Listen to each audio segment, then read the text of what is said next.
Greetings and welcome to Office Hours with Dr. G. I'm your host, Dr. G, and I'm so glad that you could keep our appointment. Tonight's guest needs no introduction. I'm talking about Chief Pontiac, aka Rod Hayes, and I'm not gonna bore you with who I am, but I want to talk to the man with the plan. That's none other than Chief Pontiac. Welcome to Office Hours with G. We had this time. They probably think we a minute or two late, but we ain't late.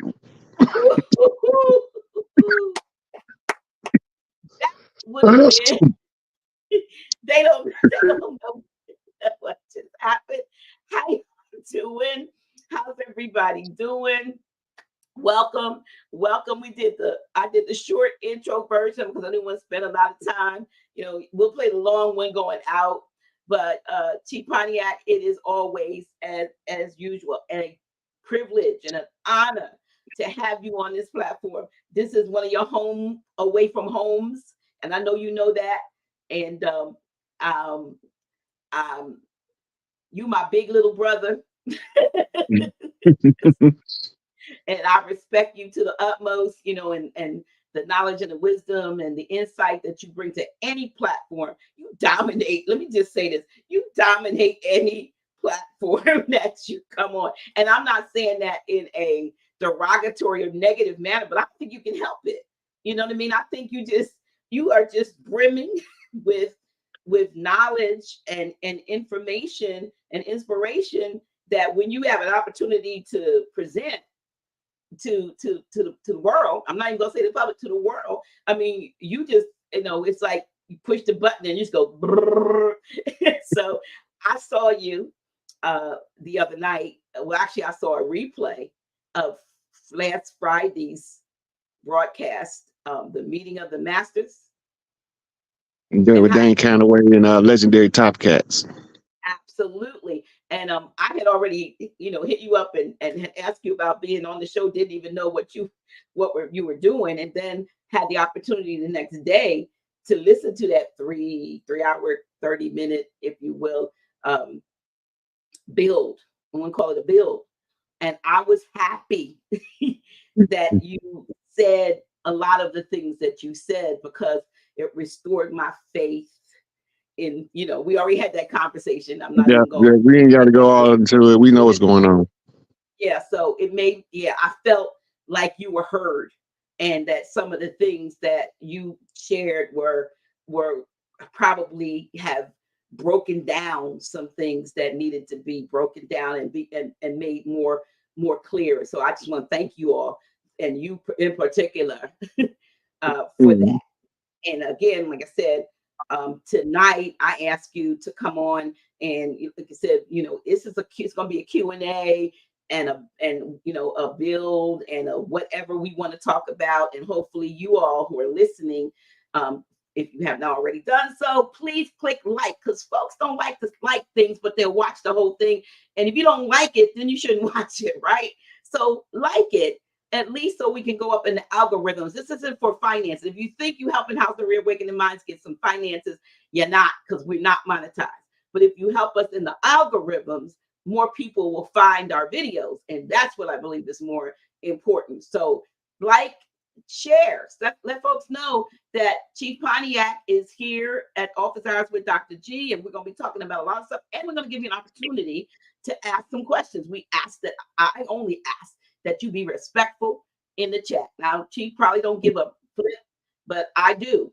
So I have, I do block parties nowadays, and I don't say anything as much anymore. I just, so just be respectful and let's, because when you're not respectful, other folks are distracted and agitated. So, hold your peace, and unless you got something to add that's gonna, build this thing up, please don't add value. Add value instead of destruction.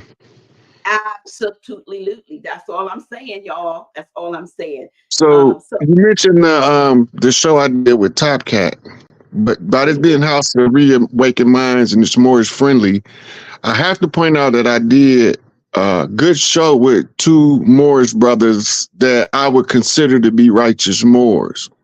Mm-hmm. and we able to build from that paradigm. I can't work with dirty Moors. My temper too short, and I don't tolerate what they do to disgrace the righteous Moors. Right. So when a lot of time people be thinking because I talk about the dirty Moors that I'm talking about all Moors. That part, right? And that's the misconception. I'm glad you said that. I'm not talking about all Moors because I know all Moors ain't the same as the dirty Moor. But the dirty Moor raised so much noise that you would believe that all of the Moors is dirty Moors. And then when you listen to me go at their head, a lot of I'm growth and development, my Chief Larry Hoover. I'm not a Moor, right? I'm growth and development. That don't mean that I didn't listen to Noble Drew Ali when he said get a good Moorish education. That don't mean that I wasn't listening when I was reading Oral States and Prophecies, where he said the only thing that would surprise me is if a Moor would do right. I was paying attention when he said I can count the number of Moors that's going to make it on one hand and have fingers left. So the most Moors that can make it and have a plural of fingers left is 3. Because the minimum of a plurality is 2. So the most Moors that Noble Drew Ali in his day seen making it was 3 righteous people. Right?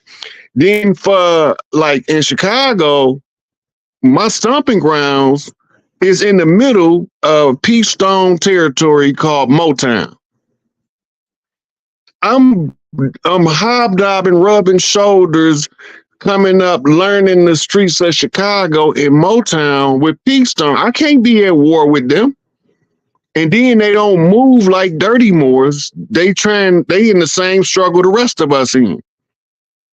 As adolescents, no, we didn't have all of the elders that could have told us, look, this is a war we at. They turning us against each other. They paying people that look like us to infiltrate us and turn us against each other. When we was youth, we didn't know that. So we thought that when the ops, as we thought it was then, was riding on us, that they was really the ops. We didn't know that they was infiltrated.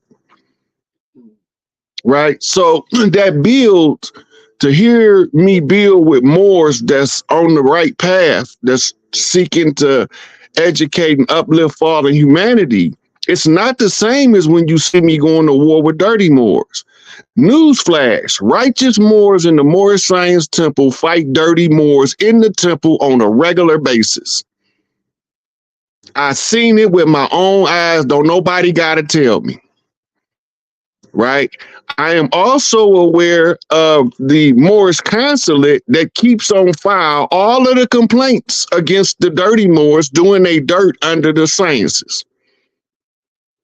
I also could give you all of the reference of the righteous Moors and what they was teaching us and how to look at what they teaching, like C. Freeman Neal is the metaphysician, right? The coldest to do it because he make it so easy that everybody don't know what he talking about. Taj Tariq Bey is the civics instructor. We teach us how law is applied in the system so we ain't victims to the system. Right? Hakeem Bey out of New York is a tribal Moor. That means he talk about his native ancestry and his connection to the tribes of the land. Right? So I'm telling you, the Moors that's putting in the work on the righteous side, but I'm also trying to tear a new a-hole in the dirty Moors. I don't like them, don't trust them, don't want them around me. But I'm not worried about them. That's not my house to clean up. They gonna have to answer to Angel Bay and Taj Tariq. They gonna sit down and they gonna come up with a system of how to deal with the ones that's misusing the name of the Moors, making them all look bad. We know it's a clear distinction between a righteous Moor and a dirty Moor. The Moors know this, but the dirty Moors will trick the righteous Moor because he ain't listened to Rod Hayes yet to find out what he's talking about. So he'll play a clip where I'm roasting the dirty Moor, and he'll say, see, that brother don't like Moors. Even if I didn't like Moors, as long as I'm not attacking you, it shouldn't matter. But when I attack you, defend yourself. That's the law of nature. And when you attack me, I'm going to defend myself.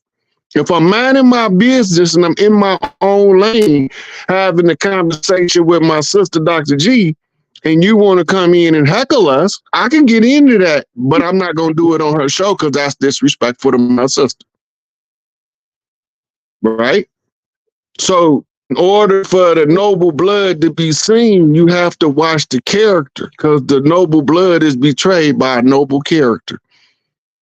The person who carry themselves with the integrity and commands respects never have to make a demand for respect. People naturally respect those that's respectable, but the ones that's not respectable gotta force you to respect them. They ain't respectable, so they gotta use force. I don't ever tell anybody what to think, believe, feel. All that's your own personal paradigm and your personal self-development process. What I do tell them is, beware the traps on the road. Many are called, few are chosen. The chosen ones was chosen because they didn't walk through so many times they could around all of the obstacles blindfolded. And the ancestors said the ones who know is obligated to lead. Ones who know must lead. Must is not a selection or option, or it's not negotiable. The fact that I just happened to know a whole bunch of stuff that I didn't know I was getting myself into, I probably would have stayed a damn idiot. If I'd have known that I was going to have to go through what I went through at the end of it. I didn't know I was studying so I could be abused. I didn't know I just thought I was improving myself. I didn't know I was studying so people could lie on me, bear false witness, undercut the righteous deed and the righteous works of the righteous on the path of righteousness, trying to help as many people as possible attain the same level of understanding of the problem so that we can all unify and effectuate a solution. If I'd have known, I'd have stayed where I was at, working at General Motors, doing my daddy thing. I didn't have to step out and come and deal with these scholars that's part of secret societies that's misleading the public on purpose with willful and malicious intent. I wouldn't have been showing them the most vile and bloody oath of the papacy so I could show you that this is their MO. This is what they do. I wouldn't have had to show you that ain't no tribal chief name on these treaties. They all treaties with people that don't got nothing to do with the land. That's fraud. And then they turn around and have us believing that the Civil War was about the North versus the South, and they not telling us that the Confederate was the Iroquois Confederation of Nations. They don't want us to know that. So if I tell people this, it's a belligerent statement to the corporation called the USA, and it's a belligerent statement to the ones we classify as dirty Moors. To defy the slave narrative, Africans didn't just start coming over here after Columbus. We've been doing business with Africans for thousands of years. Why wouldn't they have an admixture of blood over here? We've been marrying their royal families in Africa, and the Africans been marrying royal families from the Americas. I can name clans that's not native to Africa, but been over there so long you won't know it. The Afar clan is one. They Algonquin organic to over here, but they went over there a long, long time ago to aid and assist in the civilization and the rebuilding of the land after a war. Right? I can tell you that, and when you go look at him, you be like, damn, he look like my Uncle Jim from down in Mississippi. Right? But this is why we called Africa the Afar Inca. Inca mean people. The Afar was the tribe that went over there. So over here, we was calling it the Afar Inca, and then they used the Arabic word Ifrak from the Berlin Conference and made them the same word. So now we calling it America. And then they said it was named after some explorer named Amerigo Vespucci. And then we find out that it couldn't have been named after him because he mainland. He was only island hopping. So when we start challenging the fallacy of the historical record, most people don't know that most people couldn't read before 1900. Literacy rate before 1900 globally was about 99.7%. Okay, so it's 0.3% of the global world population back then that could read and write. The problem was, who was the readers and the writers? So you mean the illiteracy rate was 90.97? Well, they call it literacy rate, but that's what they're talking about. How many people could read and write? 0.3%. 0.3%, right? Before 1900. It looked like a lot because they all concentrated in certain locations. Like the ones over here that was literate was concentrated in the capital cities. So now we believe that the ones in the city is more educated than the ones in the sticks. Mm-hmm. Right? So this go back to what we were talking about earlier about Young Elder and me having an assignment, the city slicker and the country boy. Right? And this is so that the people can see that we the same blood, we just was raised on different parts of the land. We the organic people of the land. We've been here so long that it wasn't any here until we built it. This is why Elijah Muhammad say we are the makers, the owners, cream of the planet Earth, gods of the universe. Now, I don't know what this God stuff all about, because we humans, but we professing to be God, but we not doing nothing that God supposed to be able to do, like solve problems. God should be pretty proficient in solving problems because he's supposed to create all the creation in 7 days, and he can't even solve poverty. Why he can't solve poverty? He could build all the creation in 7 days, but he can't stop rape. He can't solve that problem. He created the humans at the end of the process, and we doing all kind of science, but God can't figure out how to stop these babies from getting kidnapped, trafficked, and adrenochrome harvested. So I'm not under the God complex or the subscription of some all-powerful being somewhere else that's in charge of us. I'm from the school of the helping hand that you're looking for is at the end of your own arm. If you don't use that one first, you can't expect the others to aid and assist you because you're not doing nothing to build for self. But as soon as you start using that hand at the end of your own arm, even if it's to pat yourself on the back for the good job you had to do by yourself, long as you using that hand, other hands are going to come and offer you a piece to the puzzle, another brick to the wall. One of them might come with a spatula and some mortar, but when y'all get done, y'all can build an empire.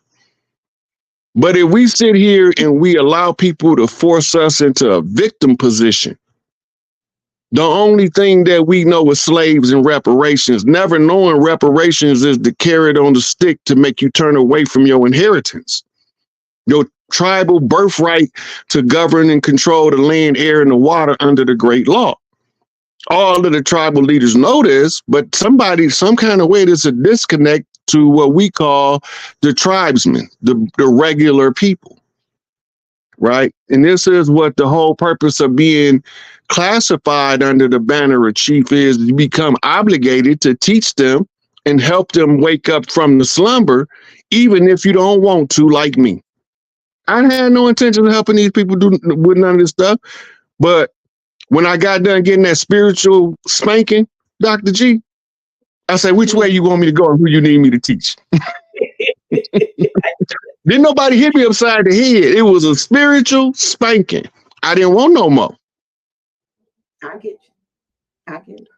Right. Yeah, so you heard and you heeded the warning. But I want to back up just a little bit. You said something about a lot. We've been through this so many times, and which leads me to a little bit of my more metaphysical mindset. And you and I have touched on it briefly in some of our conversations, but not in any great depth. In terms of reincarnation or regeneration, because we, the soul, the spirit comes back and through various generations to do what we do to complete the missions that we plan. Where do, if at all, do you think that, or where does that belong in terms of the end game?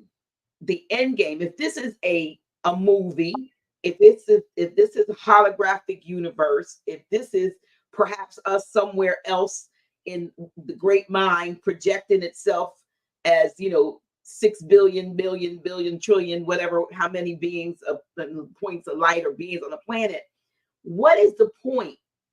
What is the point of all of the discord and the discourse and the who's on top this time and who's the underdog now? What is it on a spiritual, metaphysical level? Break it down, please. Make it make sense to me. It's a couple things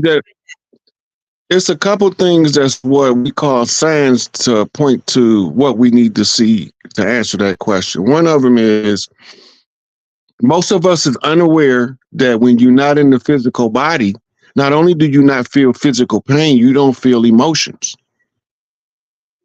but you don't feel pleasure, right?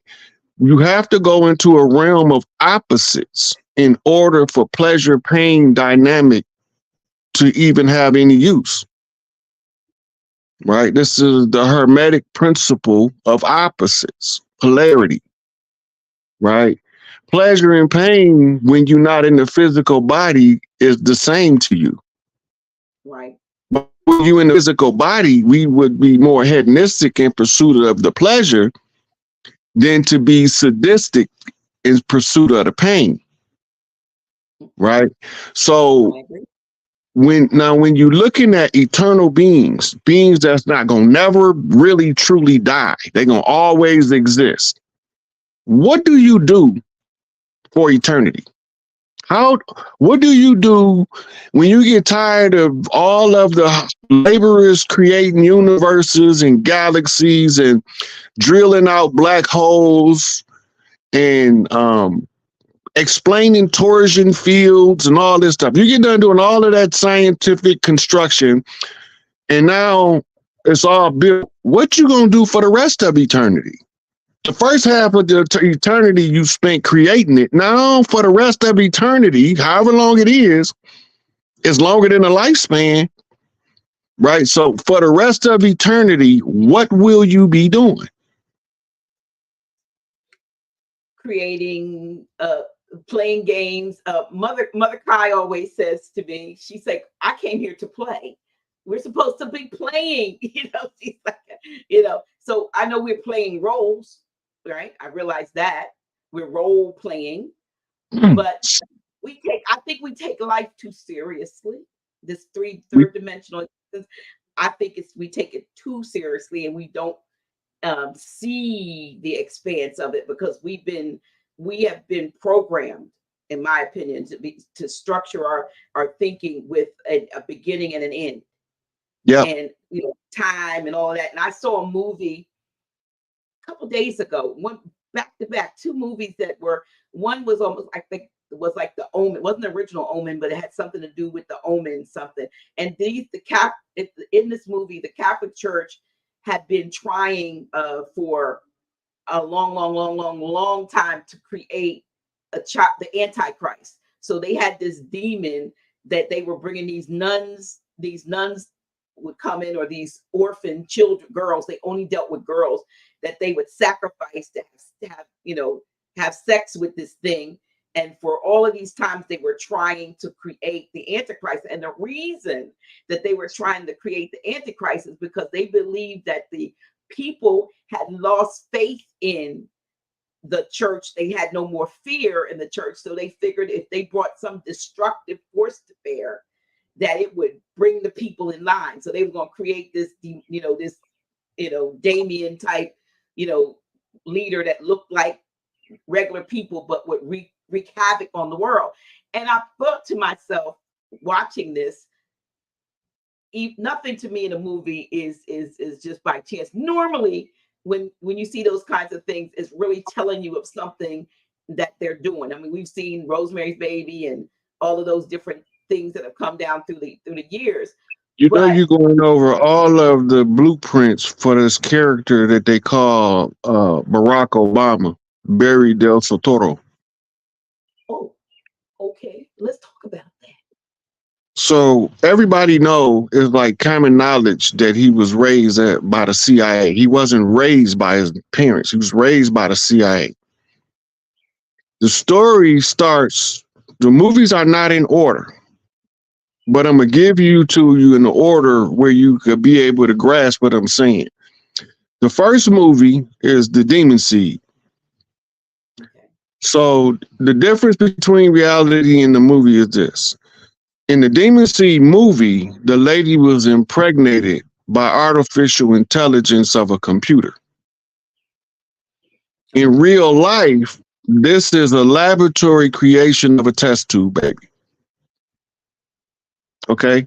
Now, the lady that had to carry the baby is named Rose Mary. Mm-hmm. So they make the movie Rosemary's Baby. Now, the weaving aspect, and I'm going to show you how you figure it all out. In Rosemary's Baby, they determined the baby's father was called a jackal. Right? Now, when you watch The Omen, you're not going to hear nothing about the jackal. Omen 2, you're not going to hear nothing about the jackal. In the Omen 3, when the priest is explaining to this guy who Damien is, he digs up his grave and there's a jackal's bones in the grave. Now, why is that significant and how do that relate to Obama? Obama is from Kenya. Kenya's totem animal is the jackal. And this is why everybody believes that Anubis is a jackal. Anubis is not a jackal. He's a Mexican Zolo, named after Chief Zolo, who born in this incarnation, we called him DMX, Earl Simmons, the Dark Man. Right? But we don't know he one of the chiefs because we've been miseducated by the system on purpose, so we won't recognize who they are when they come. Like, we don't know because they got us looking for Sitting Bull as the stringy-haired Mongolian. That's not Sitting Bull. Christopher Wallace is the Sitting Bull. Biggie. They know him as the Notorious B.I.G. And then how about ODB? That's Chief Crazy Horse. Now, Chief Crazy Horse is a generic term for a Hayoka priest who can convince the enemy that he's totally insane while he's telling everything to the clan they need to know to get free. He's telling them who behind it. He's telling them what organizations they using. It's the CIA, Bush and them niggas. They trying to kill me. They mission. According to the most violent, bloody oath of the papacy, it start off with the opening lines that this agreement is to kill, oppress, murder the kings, the princes, and the people of the land. So when he telling us who it is trying to kill him, it's the CIA. What's their motto, Dr. G? Do you know? I don't. Real bad boys move in silence. Real bad boy. Bad boy. What you gonna do? With the Bad Boys, the new Will Smith, what's his name? Will Smith and Martin Lawrence. Yes. Okay, now, the Mossad, the military, the Secret Service of Israel has a different motto. Their motto is, by way of deception, we should wage war. So they're going to use lies, falsehood, and misleading information to convince people to support them in a war. The first lie is that God chose somebody over somebody else. That's the First, somebody tell you they God chose somebody over somebody else, that God is a goddamn devil. When God created earth and the people of the earth, they all had a place that they belonged by nature. Now, along come this other God that say, I'm going to kill off all the people on this land and I'm going to give it to you as my promise to you. It becomes known as the promised land. First of all, if you was creating a new species of people, you would have created them in the most unpopulated region of the world where there is no question where they belong. Right. Right. So all of the time they telling us this stuff, naturally, we feel like the chosen people. Why? Because we had a birthright to the land we own and we displaced. That's the description of the chosen ones. The people over there that left Khazaria, the Prussian mountains, as Moorish banker mulatto offspring, that went into this place called Israel, the Sephardi Ashkenaz, they ain't no chosen people. Because they wouldn't have had to leave their native homeland of Khazaria and go set up a fake homeland on the West Bank. And then when you dig deeper, you find out that the Mossad created Hamas because they needed an enemy. It's the Hegelian dialectic is what it's called. Problem, reaction, solution. 48 laws of power say create an enemy for the people so that you can have something to rally behind. You ain't got to create no enemy for them. The people got an enemy. And we call it government. That's why in the Declaration of Independence, it say whenever the government deviate from these aims, it is the duty, not the right. It is the duty of the people to overthrow it and replace it with a better form of government. Why that's in there? It's supposed to be the perfect government, the Democratic Republic, which is a total oxymoron. Democracy is mob rule, meaning majority rule. A republic is ruled by law. You can't be ruled by both. Right? Now, they got, if you go read the communist writings of early Russia, they all talking about setting up a democracy. When Fidel Castro and Che Guevara and Camilo Cienfuegos was leading the Cuban Revolution, they wasn't setting up nothing called socialism or communism. They was establishing a democracy. Right? When you read in the works of Trotsky, Stalin, Lenin, they all talking about establishing a democracy, but once they get in power, none of these governments are true democracies. Right? And the true democracy is the government where the mothers make the decisions based off the needs of the children of the whole community. That's what the true democracy is, but they villainize the name by using the title and doing the dirt. So now don't nobody want to hear about capitalism, democracy, communism, socialism, fascism. Why? They got us focused on that while they're trying to set up an oligarchy. Right? They want us ruled by corporations. If that don't work, then they're going to have us in what's called a techocracy ruled by artificial intelligence because we don't have enough sense to govern ourselves.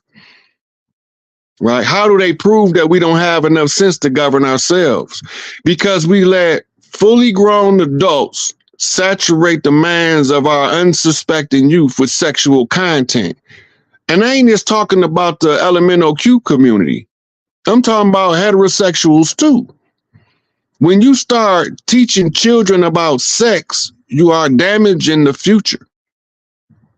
When they learn it too soon, they become inquisitive, and inquisitive minds want to know. So what are they going to do? They're going to experiment to determine if what you said is valid or not.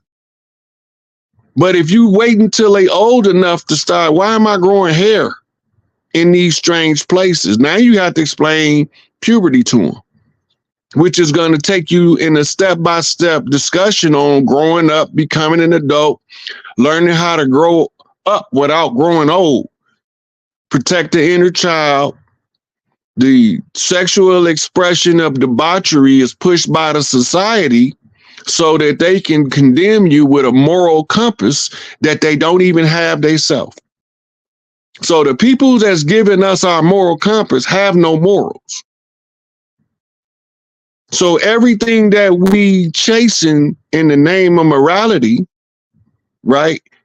It's a efforts of the people to struggle to do right, even when everything around them is going wrong. That's us. So of course, when they say that some people call Hebrews as the chosen people, that feel like me. But I ain't no Hebrew because I ain't from the Middle East. I'm from Mississippi clay dirt. You on mute, Dr. G. We know that some of those that call themselves Hebrew don't have the knowledge that Hebrew is not the name of a people, but an action, like the Hebrew. Yeah, it means to cross over. Cross over, and a lot of us crossed over. A lot of different ones crossed over, so that can't be actually associated with any one, if you will, ethnic group, because many did that, but they tied it to such a way that it appears to be, so people are fighting over being, like you said, being chosen. But before you get too far for that, I don't want you were on a journey about how Rosemary's Baby, the Omen, and all that stuff is a story of what happened with Barry Soetoro, aka Barack Obama. So can we? I don't want to lose that before we. Okay, so in those movies, that was his adolescent life growing up to become the one that they selected. He have about 7 clones that was born that looked just like him. I was gonna say, I heard before they started taking everybody off of YouTube. You remember a lot of those the Republic people were on there giving all this information, and it was a Secret Service guy who talked about how he was on detail with Barack, and when he got into the limousine, there were like 2 or 3 in the limousine. There were like 2 already in the back, 2 sitting back, 1 or 2 sitting back there, in addition to the one that we were on detail. Yeah, on detail. And he said they were all in the same, they have the back dark windows, but basically he said there was more than one in the same limo. There was originally, when they was originally born, it was 50 of them. Oh, so they were mass producing like Cabbage Patch Kids. Right? The story of is the story of Adolf Hitler and the boys from Brazil. Okay. So what they did was they found the mummy of Akhenaten, and they cloned him 50 times. He does look like, if you could put his face over that, and you got the same structure, the same. The reason why they did so many of them, because they wanted to run tests on most of them. Intelligence tests, Stockholm syndrome related MK Ultra type tests, because they needed to make sure he was properly programmed for the position. Now, why did they choose Akhenaten? Why? The reign of the Boy King was interrupted by an assassination. You know who the Boy King was, right? Right. Tutankhamun. Yeah. They was call themselves pulling rank on the son by cloning the father. He already had his turn to rule. So now all of the pantheon of deities listed as the powers behind Egypt is in support of the Boy King having his right to rule at the close of the age, because his reign was interrupted by an assassination. So they believed that if they used a particular homosexual ritual on one of the clones of Akhenaten, they can climb Jacob's ladder and artificially insert him into the rulership seat. And so once he was decided which one of the clones they was going to use, he was taught on how to be the president by a brother out of Chicago. He was a blank slate when they brought him to him. He didn't know nothing. He was a clone, but he was a blank slate because all he wanted him to learn from this guy is how to be a president, how to play the role of a president. Remember earlier you were saying we all playing roles, right? Your ego, right? Your ego is the role that you playing under the name that you use that's built by the society around you. By everything that name inspired people to discuss, everything that you believe to be true about you with that name becomes your ego self. That's your artificial personality created by the society. The true self, because of a spell known as the Amun spell or the Amen spell, as they say in the Christian church, Amen at the end of every prayer. The Amen is actually the God Amun, which means the hidden one, right? And when you follow the hidden priesthood, you find that the Amun priest was at war with the Aten priest.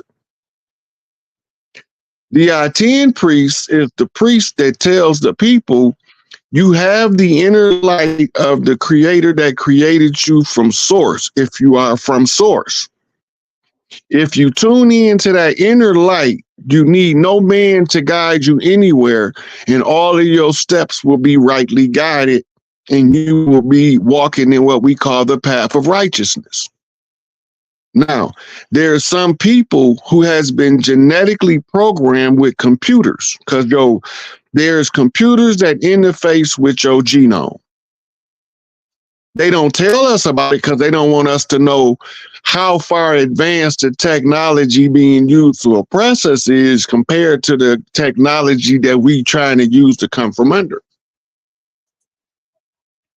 So once they get you programmed, so they wanted him programmed from an actor on how to play the role of the perfect president. Right.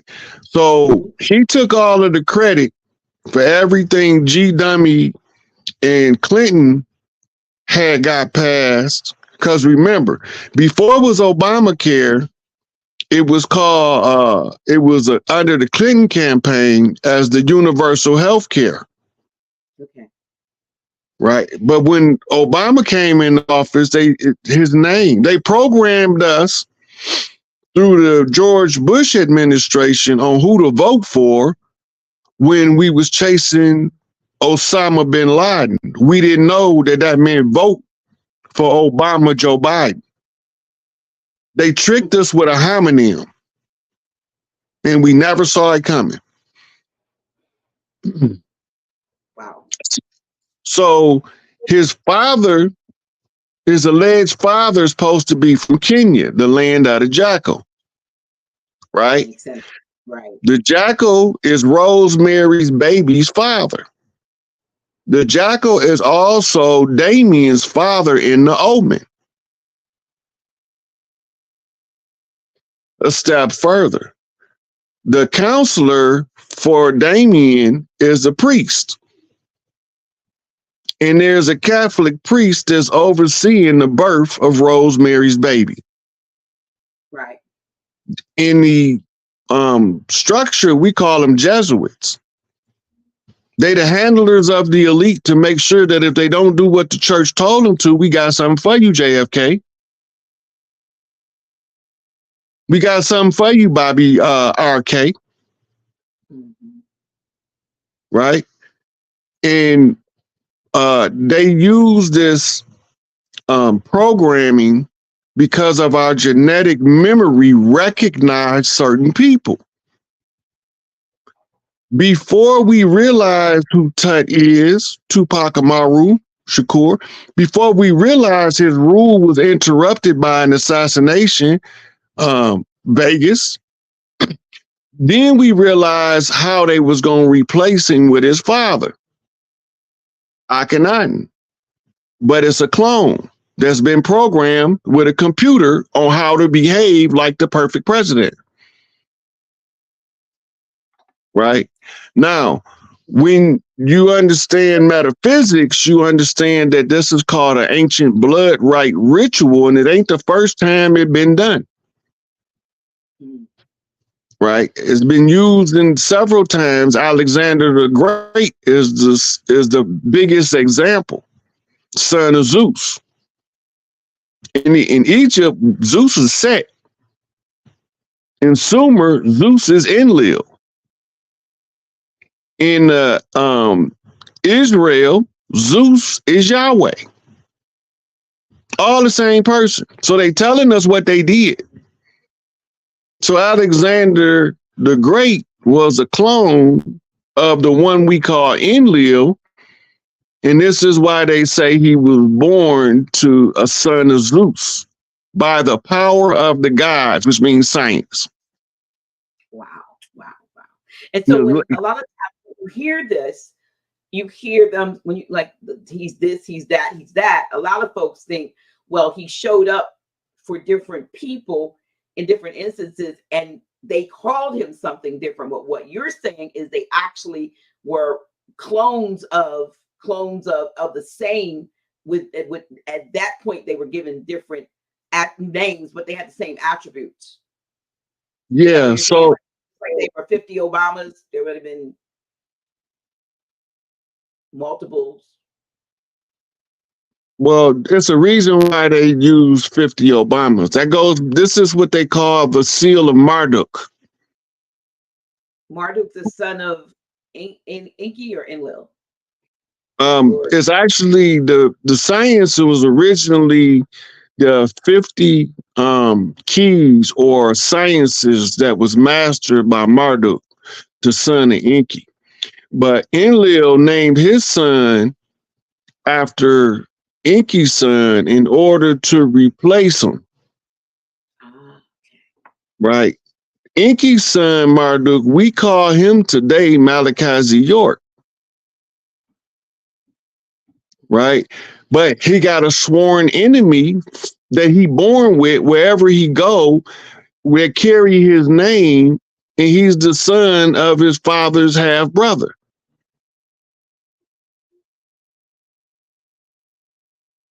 So this keeps repeating itself, is what you're saying. Yeah, that ain't the only one.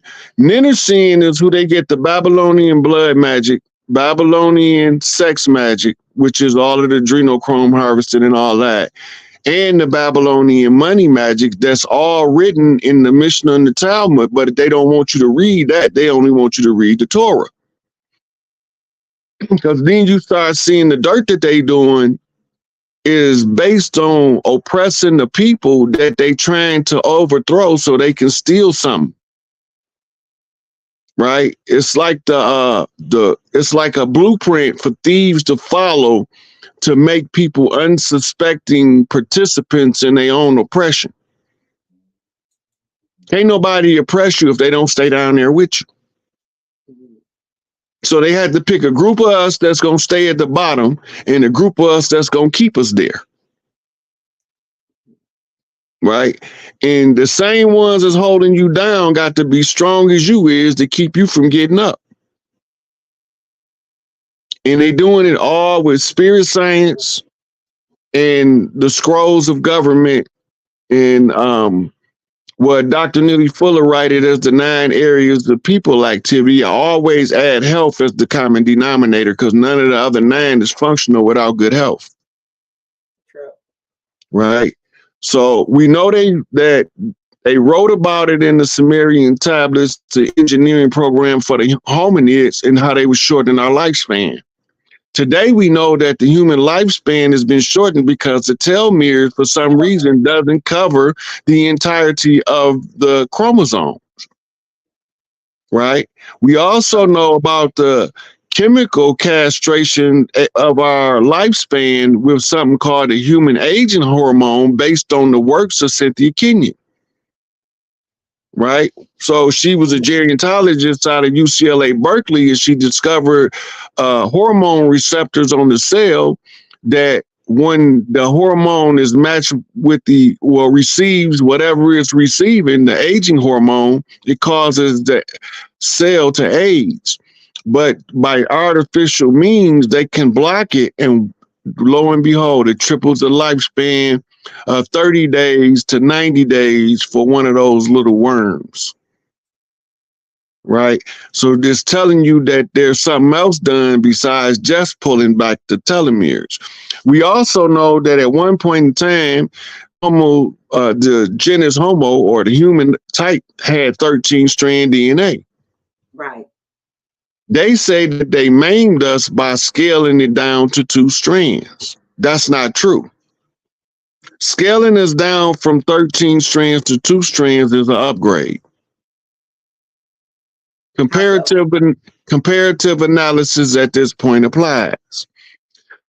And if you get a 1955 Cadillac and you pull a 2024 STS, one of the first things you're going to notice is the size difference. Right? As technology advanced, we went from having a computer that took up a whole city block to a laptop. Actually, a phone. Yeah. So now when you look back and you see that there's evidence everywhere of giants, right? Understanding the law of entropy help you understand why we not 50 feet tall no more. For one, we don't have to fight what we call the great lizards or the dinosaurs. So we don't gotta be tall enough to put a T-Rex in the headlock now. But we supposed to be smart enough not to stick our fingers in our face in the alligator mouth. But apparently we ain't, because you got people sticking their face in alligators' mouths and getting their fingers bit off trying to put their hand in their mouth. Right? But we ain't supposed to be wrestling alligators. If you don't believe me, you can ask any Sobek priest. The Sobek priest is the human caretaker of the lizards. Yes, the Sobek is the crocodile god, which is really the alligator god because he's really from Florida. All of the pantheon that you see in Kemet is from the Americas. The Blue Avians, the House of Tahuti, first family of the wise ones, teachers to humanity. Sekhmet, the great priestesses of the mother science, the science that helps the mothers know how to co-opt mothering and make it into a pleasure instead of a pain, right? And if you mess with them babies, you're going to have to calm her down some kind of way, even if you got to get her drunk first. Then you have what we call the House of Heru. This is the priests. The princes, the young male prince who's going to grow up and to become an adult. He's going to be an heir to the throne. But if he don't develop himself, he's going to forfeit. Right? So Heru becomes a different god when he doesn't make it to the throne, but it don't mean he not have a purpose. Right? So all of this stuff is being taught to us either purposely backwards or names being changed or details moved out of their order to confuse us. Our genetic memory is what keeps us tied to the Jesus story, because we know that Jesus and Emmanuel is actually Isis and Heru or Horus. Right? We also know that one of Isis's names is Mary. Right? We know that the European tongue, Mary means rebellious woman. But in the Kemetic tongue, it means the noble lady. Difference in character based on the perception of the people. The irony is, Earth was divided up on the matriarchal side into 12 regions. Each big mama was called a daughter of Isis. Collectively, they called the priestesses of Sybil. the civil priestesses, right? Or in modern secret society term, they the Eastern Stars. And they supposed to have 13 regions of the earth, and each one of them is the big mama over a region. And then they have the one who sits on the Isis seat as the big mama of the planet. And then you just reduce the scale down for the local area, and the same thing applies. Right? The best way to solve the problem, if something is build it the way it's supposed to be built, or run the way it's supposed to be run, and that reduces entropy. But we don't know that the moral decay of a broken society is the entropy of the humans living a certain lifestyle under certain conditions. This just so happened to be the chapter of misery. So the first had to stay the last position because they the only one strong enough to stay there long enough for the process. Right? Mm-hmm. So when you read in Madame Blavatsky's Isis Unveiled and Secret Doctrine, she always talks about how the gods teach us with these women. You went down. Your volume went down. I'm not sure if there was something that changed on your side. Yeah, can you hear me now? Yes. Did it go back to regular? Because I might have to leave out and come in. I'm trying to see if somebody called me, because sometimes when I get a phone call while I'm... It's right now. It's good. It's straight. Yeah. Okay, so Madame Blavatsky talk about root races, right? What is these root races that she's talking about?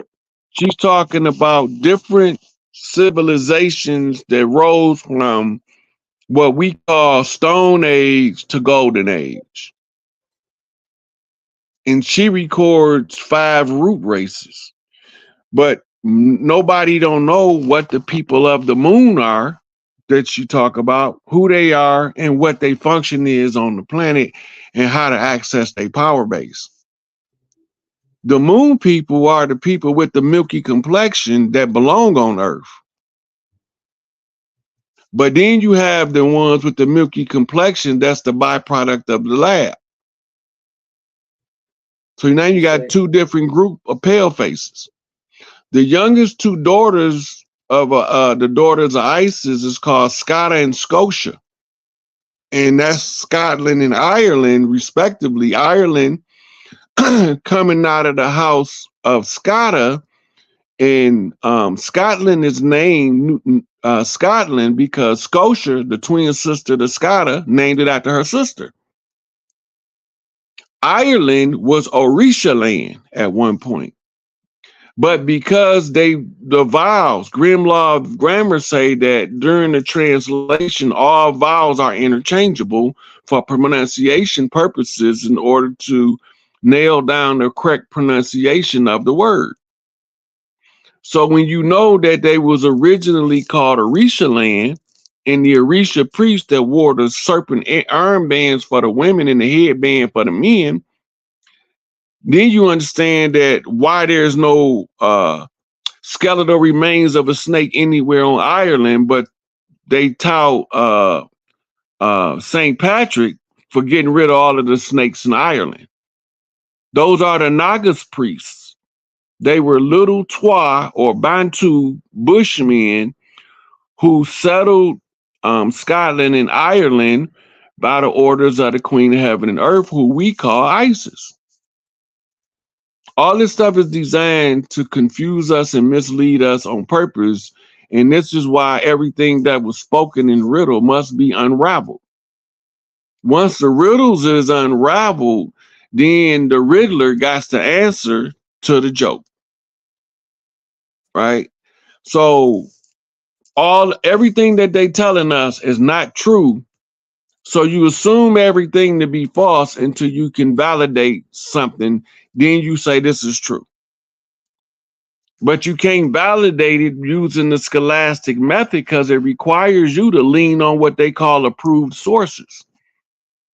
None of your ancestors fall under the category of approved source. If it doesn't have somebody with alphabets behind their name writing it, then they automatically rejected by academia as an unapproved source. They don't got no PhD. Look, Albert Churchward and Gerald Massey, that was the fathers of Egyptology. In modern Egyptian studies, none of their works is recognized by academia as valid.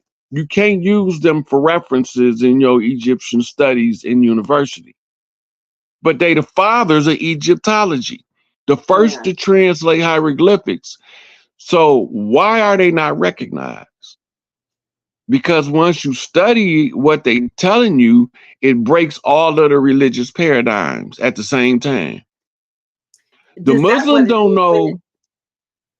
I was just going to say, is that what it meant in the scripture when it says, if these don't, I always thought when it says, these don't praise me, the very rocks will cry out. And in other words, if these don't acknowledge the truth, the rocks is going to be, what's going to be, engraved in stone is going to tell the truth, or the record, to hold the true record of what, is being distorted. Yep. And why that's important. Archaeology and anthropology takes us to Harrison Ford, Tomb Raider, in the name of science. Right. If you naturally do something, like if you naturally go to the water hole every day at 3:00, I'm a hunter, and I know what you naturally do. You being my prey now, I'm gonna be at that watering hole at 2:45. So by 3:00, when you stroll up to that water hole, I'll be there to get you. They understand how we move based on the sociological studies of humanity. They know when we group up, when we break up groups, what causes both by nature, and then they know how to artificially duplicate nature's response in order to make them break up the ones they don't want together. They call it infiltration of a group. Or to unify the ones they want together, they call it the sudden conversion to a religion. But they know what it is and they know how to do it. Listen, I remember when I was in the workforce, that they if more than two of us gathered at a water fountain, somebody, and they would go, oh, we need to break this up, because they'll assume that we're plotting an overthrow if there's 3 or 4 standing around the water cooler. That was almost like the mentality that or the not even the mentality. It was sort of like an unwritten expectation that we should not be gathering like that in front of them. There's too many of us, then we're plotting. And I'm going to give you 3 names, and this is why they don't want us in groups. Denmark Vesey, Gabriel Prosser, Toussaint L'Ouverture. When they catch us in groups, that's what they looking. That's what they expecting us to behave like. Because the way they treated us, they deserve whatever we do to them. They earned it. Not that just we want to be mean to them, but according to, if you give a person his just due according to his works and his deeds, based on what they did to us, we can't never do them that bad. We not psychologically and emotionally equipped to Or be do, praised. to do the dirt to the magnitude that they deserve based on what they did to us.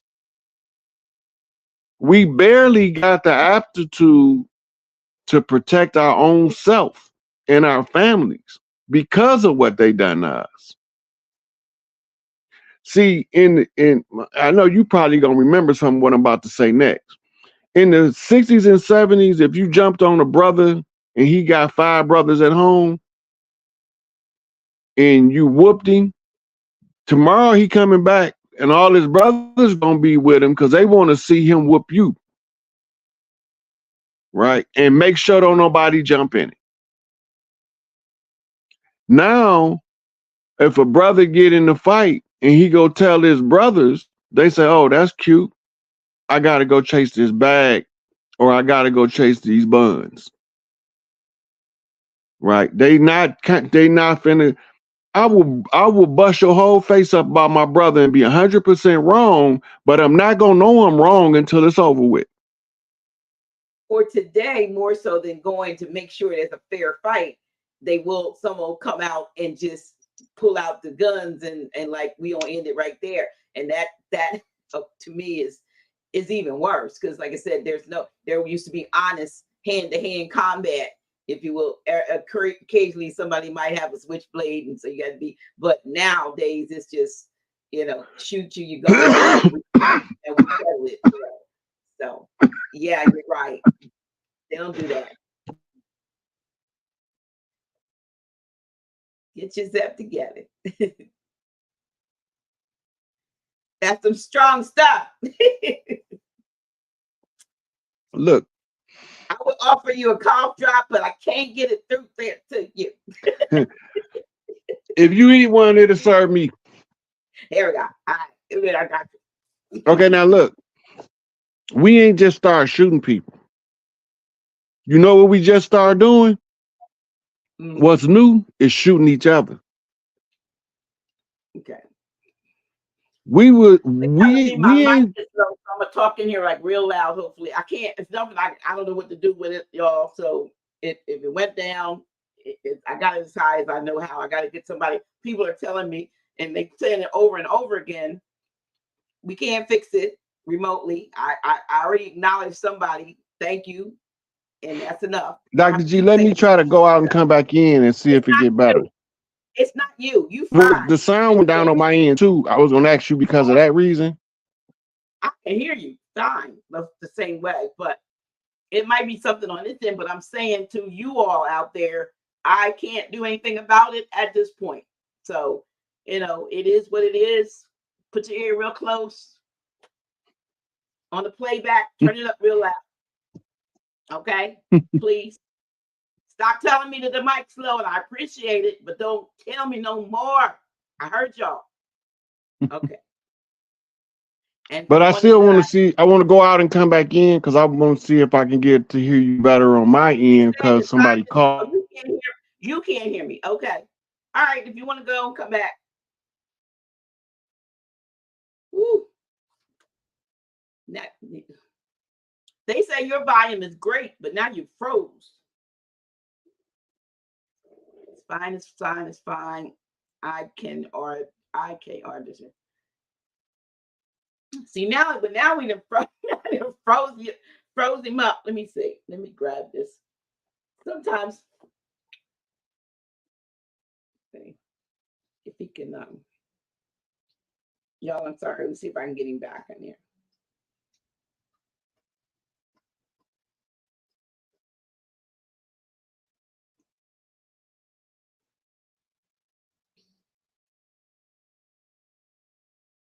Okay. All right, y'all. I'm not sure what's going on with the sound. I apologize, but I'm not technical. I'm 69 years young, and I don't know all this techie stuff. Okay. Thank you very much. Appreciate it. Here we are. Yeah, I can hear so much. I can hear so much better now. Okay. Somebody said they tapping in. They trying to mess with it. All right, y'all. Actually, they shut my internet off. I'm letting them. They did? Yeah, they flashed my internet and it turned off. Wow. When I didn't even get a chance to leave. Just now? Yeah. When I was getting ready to go out and I was telling you about it, my whole internet went off and then it came right back on. Because you dropping some serious tea. You dropping some serious tea. Did we get all the Obama stuff out? How about Michelle? Did they make a bunch of hers? Because I heard it was a couple of male ones and a female. I know it said at least one of them is female for sure, and at least one of them is male for sure. Okay. But I do know I've seen about 4 different Michelles. Wow. The most I counted was 4. Wow. And the more you see stuff like that on that level, like, when I look at the I'm gonna. What's the name that he calls him? Whatever, the prater or whatever, that one. And I'm here in the same town. He was my 51 years ago. He was my graduation commencement speaker when I graduated from high school, and been around them because I work for government, so called, Mhm. and that's not him. And I know people see it even that don't have never been in their presence. You talking about Out to Sleepy the Joe? world, yeah, him. That's not him. Yeah, it's at least six different people playing the character because they don't all play him. Like one of them don't play him for a whole week straight most of the time. But the one the one I call him his stunt dummy is Jim Carrey. When he fall upstairs, trip on stage, that's Jim Carrey. When he give a coherent, authoritative speech, that's either James Wood or this dude named Arthur something. I don't remember his last name, Beckenworth or something. But those are the two when he's talking like he got good sense and he really about it. That's who they use for that. But With the when they aviator glasses on, the one that wears the cool one wears the aviator glasses. yeah, but the one that do all of the goofy stuff, that Jim Carrey did the same thing in the movie Mask. Like when he said, "I can describe America in one word," that's Jim Carrey. Wow. Right. And if you once you go back and watch Mask, every time Jim Carrey is playing uh um Sleepy Joe, you're gonna bust out laughing because you're gonna catch it. He's gonna always do something to tell you that it's him this time. Right. The other ones, they don't want you to know because they want to keep the charade up. But Jim Carrey be trying to make it leak. But he can't say it outright under the threat of death. If he tell it, then they gonna murder him. So he don't tell it, but he put it in his performance as an artistic expression of the character played. Remember, we all playing characters. Absolutely. Yes, we are. Yes, we are. Wow. So but we know that even what was coming down the pike, like the difference, folks are concerned about their future when it comes to, you seeing all of the things that were put before us for all these years, all these many years, all of the so-called I don't even want to call them luxuries, but we've taken life for granted that certain things will always be like they always were, and now we're finding and seeing that they're not. Even when you were talking earlier about what our children are exposed to, I remember I grew up in the era of Lucy, I Love Lucy, and Lucy and Desi Arnaz. Desi and Lucy slept in twin beds, right? If you saw them in bed, one was in one little bed, and they were in the same room, but they were in two separate beds, and it was like a nightstand between them. So anything that happened was, left up to the imagination. At any given time, at any time of the day, a child can turn on one of these, especially because we have streaming channels. A child could turn on a channel if they don't have parental, locks and stuff on it, and see graphic sexual content, hear graphic, language and so forth. And so there was a time when there was I don't know what they were called, but there were a lot of things that they wouldn't even let them put on TV because it was the things today. Those guys back then, what's his name, Mitchell or whatever they're probably doing backflips in their grave if they're still in there with the stuff that they used to say you can't put on. The stuff that's on here now is what the old X-rated stuff. So remember in the old movies, a kiss was a face smash. You just press lips. Mm-hmm. I don't know if you remember, but it was a soap opera that had what's called the first tongue kiss. It was a big deal in the news. It was all Nightline did a segment on it. 60 Minutes. It was a big deal. Are we going too far with the content? Now they got whole men dressed like women with thongs on, and they think that's normal. It's not normal. Everything, yeah, everything is designed, like you said, I believe, to tear down the moral fiber of families, of having control over or being able to have some type of level of input into the upbringing of your children. Now, I realize that times change. I do know that. And I know children are coming in here. Excuse me, they say every generation will be weaker and wiser.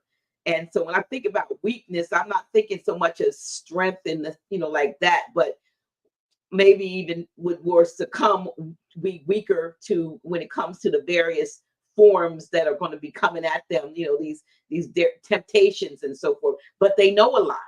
They came in, they're like the cavalry coming in, said, put me in, I want to go. They signed a contract to come down here and be disruptors, to be change agents and so forth. And so how do we work together? How do we work along with these young people who obviously they want to mess their heads up so that they won't stay on task and stay on assignment? So what do we do? What do you see as how we get our children focused on where our people need to go and what their role is in getting us there? The first thing we need to do is cut our children off from the program that they use for social programming, and they call it school. If you look the word school up, SCHOOL, and you do the etymology, it's going to come from a Yiddish word, SHOOL. Sure. When you trace the Yiddish word, you're going to end up with a Hebrew word, Sheol, SHEOL. Is that it? Are we getting to hell now? And when you translate the Hebrew Old Testament, everywhere you see hell is the same word that we're using for school, Sheol, hell. The abode of darkness, the dismal abyss. So the first thing we have to do is take on the responsibility of teaching our children ourselves, in forming family groups. This is why the sister support circle is critical. It's where we came up with it, take a village to raise a child. The women's support group or the mother support group, they supposed to form into mother groups that can help each other, give each other breaks, problem solve with the local whatever going on. You got a group of bad kids picking on this group of good kids. How are we gonna handle it? We gonna go to their parents. We gonna, whatever we need to do to solve the problem to make sure that the bad kids don't hijack the school and take over the good kids. So that's our first order of business in alphabetical order, in the order of importance of Neely Fuller's 9 areas of people activity. The first thing is economics. Second thing is education. So when we look at a child that's misbehaving, he's not misbehaving. He's rebelling against oppression, but he don't know what he rebelling against because he hasn't accumulated the life experience to know. And they've cut youth off from the elders by villainizing people for being over a certain age, and then villainize the ones that's under a certain age to the seniors. So now you got old people can't stand these little new badass kids, and then you got the young generation can't stand the most shrivel up old creepy mothers over there. See, that's why I'm in another thing. I find I'm right in the middle between. But being in the middle, you can get to see the error of the old people that's assuming all of the young people are bad, and the error in the young people in thinking that because they old, that they don't give proper guidance. Well, we used to have mandatory sessions. This is why we was always spending the weekend with Big Mama, all of the cousins, because she was going to teach us the family history. But they got caught teaching it They got murdered so many times that now they just have the family over and spend quality time and try to imprint on them with their energy to fill in the family, right?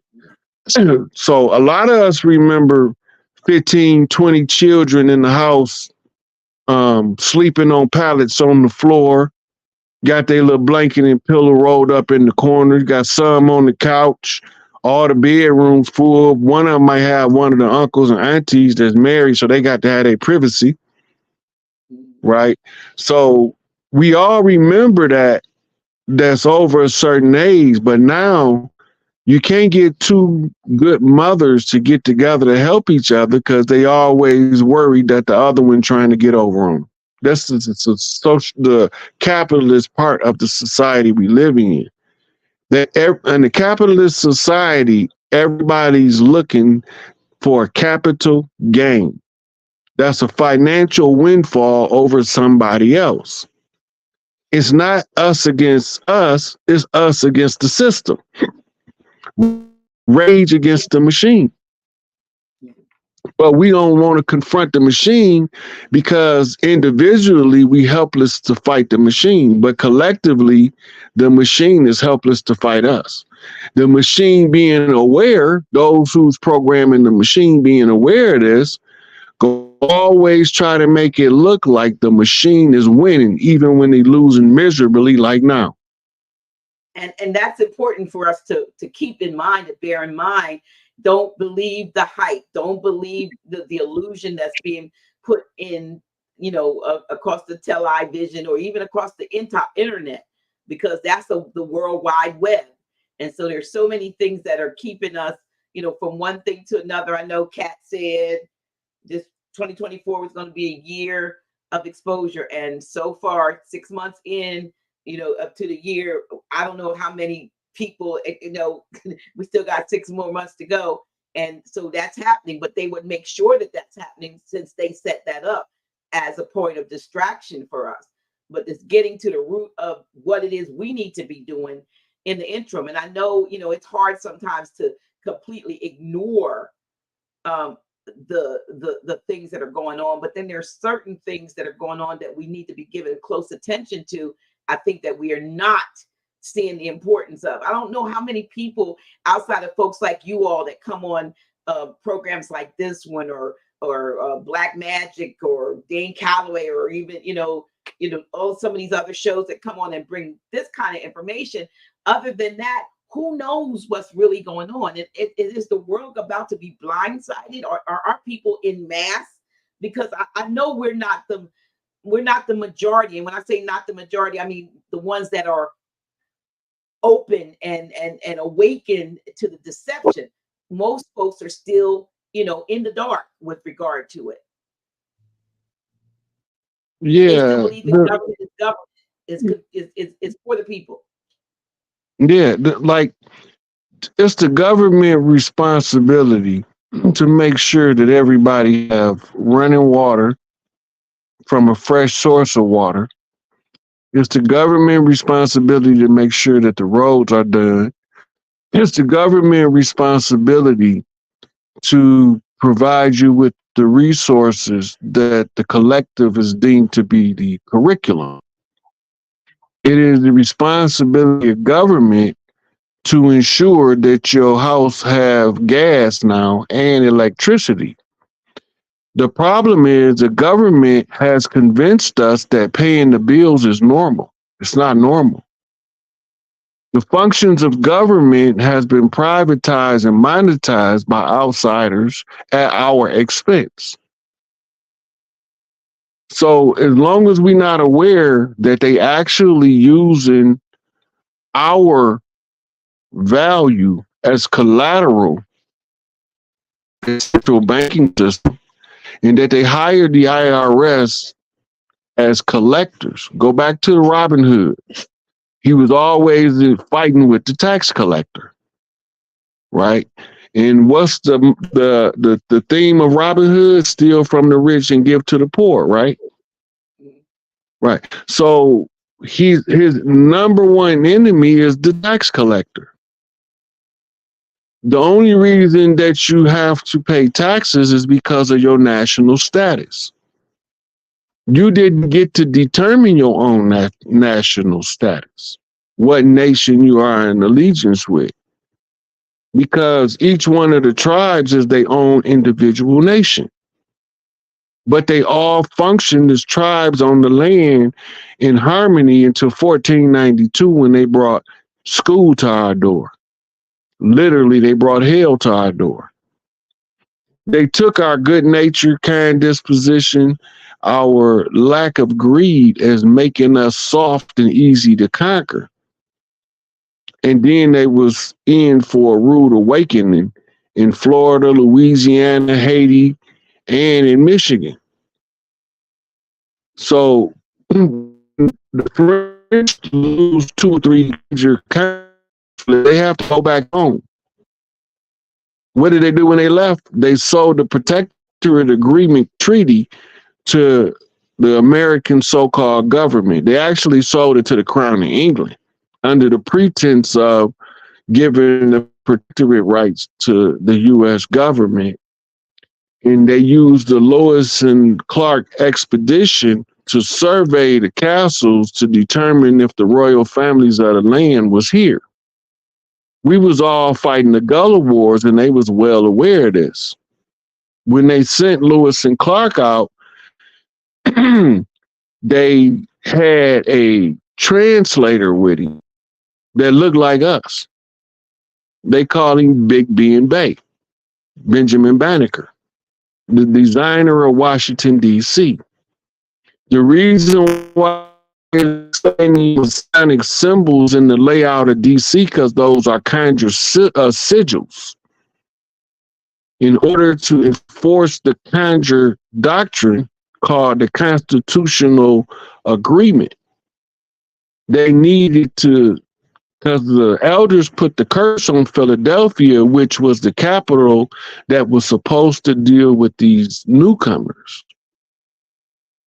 And when they started lying and kept getting caught lying to us, deceiving us, and just using all kinds of deception to subjugate us, one of the tribal mothers put a curse on the Matriarch's meeting house in Philadelphia. When the Empress went and sat in that matriarch seat, while she was doing that, the curse was being recited in order for it to be reversed in another room by another elder, right? And she was channeling the conjure, reciting back what was being said when they put the curse in Philly. Now, Philly is going to start going back to its original brotherly love image, where they're looking out for each other because that conjure. Now, they have us believing that Philadelphia means city of brotherly love, that Philadelphia, it's not what it means. It's the lover of the oracles. It's Philos Delphi. Philos is the intense love. Delphi was the oracle priestesses. Right? So that's what it really means. But because they trying to usurp the matriarch's patriarchy, they say that Philadelphia means brotherly love. Anything to, this is why we say it's a drag race. We send drag queens across the land. It's not saying nothing derogatory or malicious toward drag queens. Is to identify that all of these people seated as mayors, that's men, are masquerading as a town mother. They hold in the position, but they don't hold the right to the position. The meeting of mayors, when all of the mayors come together for the annual convention, it was called the meeting of. If you look up a Congress of Mayors, you will see what I'm talking about. You broke up. So it was called the meeting of what? mayors. This the Congress of Mayors is a mayors. Okay. Everything we did was named after something related to the animals around us. The town mother is the mayor. She is the mother of the town. If she would Like have a been female supposed to have horse. been the father, Mayor's horse, the yep. female horse, the mayor. Okay. Okay. And All the right. stallion is the male. The male. Okay. Okay. So if it was a male seat, you wouldn't have a town mayor. You'd have a town stallion. You have Megan the Stallion. Oh. Uh-oh. Leave Joshua Pete out this. Joshua minding our own business. Okay. I just had to say. I looked that up and I was like, why would she be called both those names? But anyway, I digress. So, okay, so the mayor should be female. So, all right. That's supposed to be the town mother. And mothers, okay. Right. So we know that under the tribal people that was here, they all gave the final say to Big Mama, the tribal mother, the clan mother. Now, all of her seats being usurped by patriarchs, but they have to leave you a way to discover the fraud. They can't totally block you from figuring it out, but they can drop misleading information to lead you astray.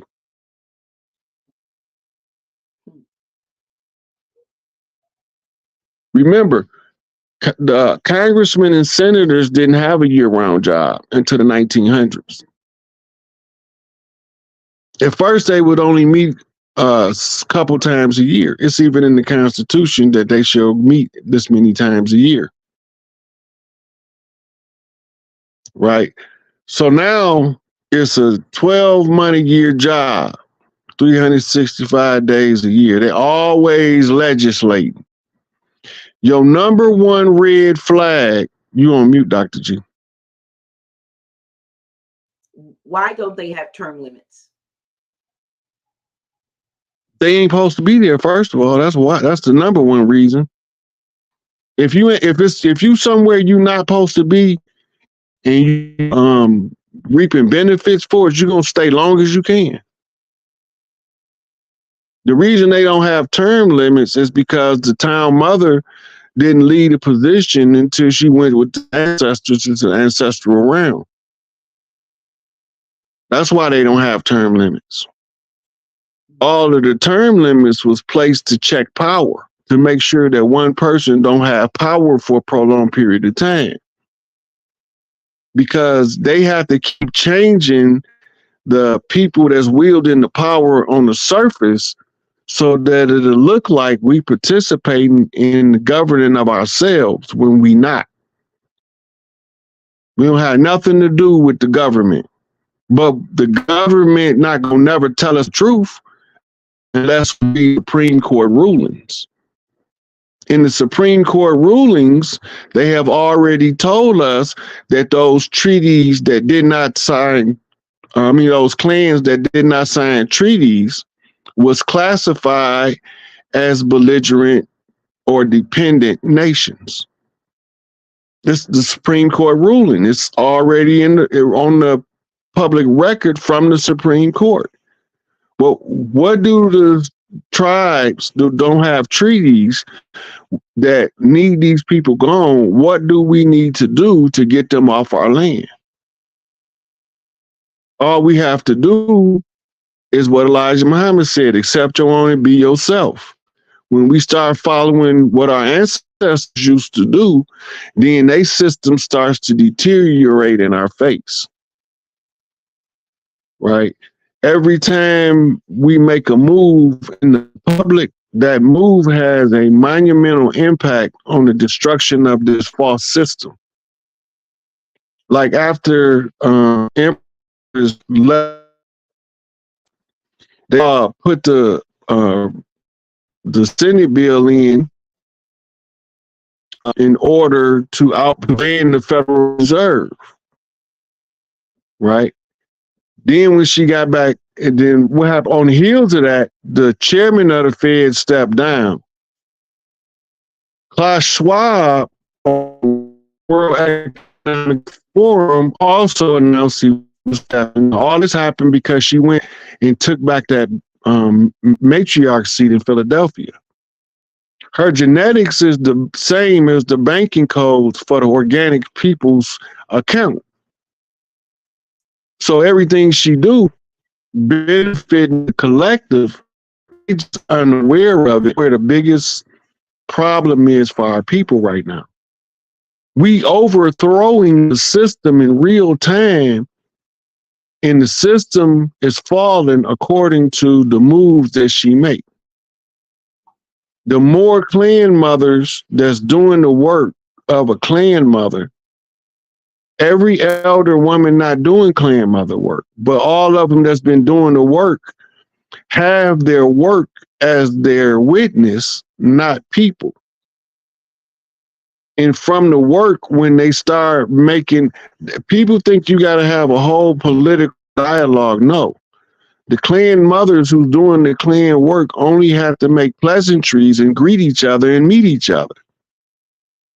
So now you know where the clan mother from Louisiana, Fifth Ward, New Orleans, we know where she at.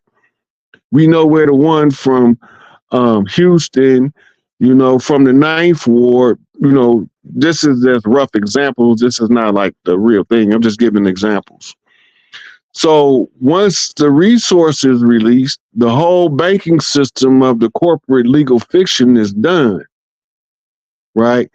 And when that's done, she brings the wealth to the organic people of the land. In the way that the structure of government go, the local town mothers are to find out the resources most needed in the area and to give it back to the matriarchal council in order to allocate the resource required in order for them to build their community and to restructure their community so that there's more people involved in how the local community run. We don't participate in it for a reason. It's not our system. This is why they had, when they was barring us from elected office, when they was doing that so that we realize it's not our system. This system does nothing for us, but steal all of our wealth from the land. And they got mines everywhere. Coal mines, salt mines, gold mines, silver mines, iridium mines, copper, bauxite, aluminum, they all over the land. That's Big Mama stuff, and you stealing from Big Mama, and now you about to piss me off. Because if I run out of something, I can go to Big Mama and get anything she got. So when you steal from her, you're going to make me angry because all you had to do was ask, and she would have gave you whatever you needed, but she might not give you everything that you want. But she will make sure your needs is met. So but you have to do something. I was going to ask you, how is that going to work? Folks are not, are hearing about it. And they're going, okay, so when are we going to see evidence of what was in? Like I said, I was in Philadelphia. Matter of fact, we had the honor of her first stop after, she had been seated, her coronation, for her to do what she did at Delaware. In Delaware. And so that happened here. So let's go over right quick, Dr. G, before you go further. Let's talk about the Delaware. The reason why she had to go to Delaware after the coronation first is because Delaware was the first state incorporated the legal fiction. Also, all of the corporations that's exploiting.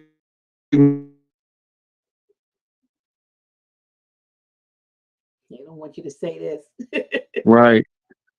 So part of reclaiming what's ours is we have to put boots on the ground in key places. We don't got to go to every square inch of the land, but we have to go to key places and by our presence being there, we moving with spirit in order to restore the matriarchal systems of the earth, the natural earth order. People believe because we talk about matriarchy, they think that it's patriarchy in reverse, which is not the case. Feminism, on the other hand, is the other side of patriarchy. And it doesn't benefit the women and it don't benefit the children, and it sure as hell don't benefit the men. As a matter of fact, it's directly belligerent to the men in order to make the men fight the woman to stay in power. It's all psychological warfare being used. So now that we've been successfully saturated with the feminist dogma, we believe that when people talk about the matriarchy, that's what they make in reference to. The big difference in matriarchy and feminism is structure. The matriarchal structure is all of the women surround the children, all of the men surround the women. The children is in the inner circle because that's our promise for tomorrow for us to come back. The women are the caregivers and the guides to the children, and the men are the protectors of all of them. That's under matriarchy. Under feminism, the woman married the richest, most powerful man she can marry in order to have enough power to look better than the rest of her sisters. Total vanity, and it makes no sense. And it's counterproductive to humanity, showing that their humane self, right? And the irony of the whole feminist agenda is the founding feminists was drag queens. Wow. So you got men dressed up like women to tell the women how to be belligerent to the men, instead of telling them how to find the harmony with their counterpart in order to raise the best children for the best tomorrow. Because what we put into these babies is going to determine what the future look like. I don't care what they say. Absolutely. That's something that you cannot change. When these children become our age, this going to be their world. If we still here to see it, we on our way out, and we just happy that we was able to do a good job to give them the tools they need to create a better future than the past that we already went through. We're not victims. Stop letting people tell you you're a victim. The reparations carried on the stick. They can't pay you reparations if you get back what's rightfully yours. Because once you get back everything that's rightfully yours, they don't have anywhere to get a reparation from. Because we back for everything they owe. It just so happened they owe us everything. If we give Big Mama back her bank, we ain't gonna have to worry about who gonna have some money because we all rich. Big Mama believe in sharing wealth. And all her baby boys do too, like me.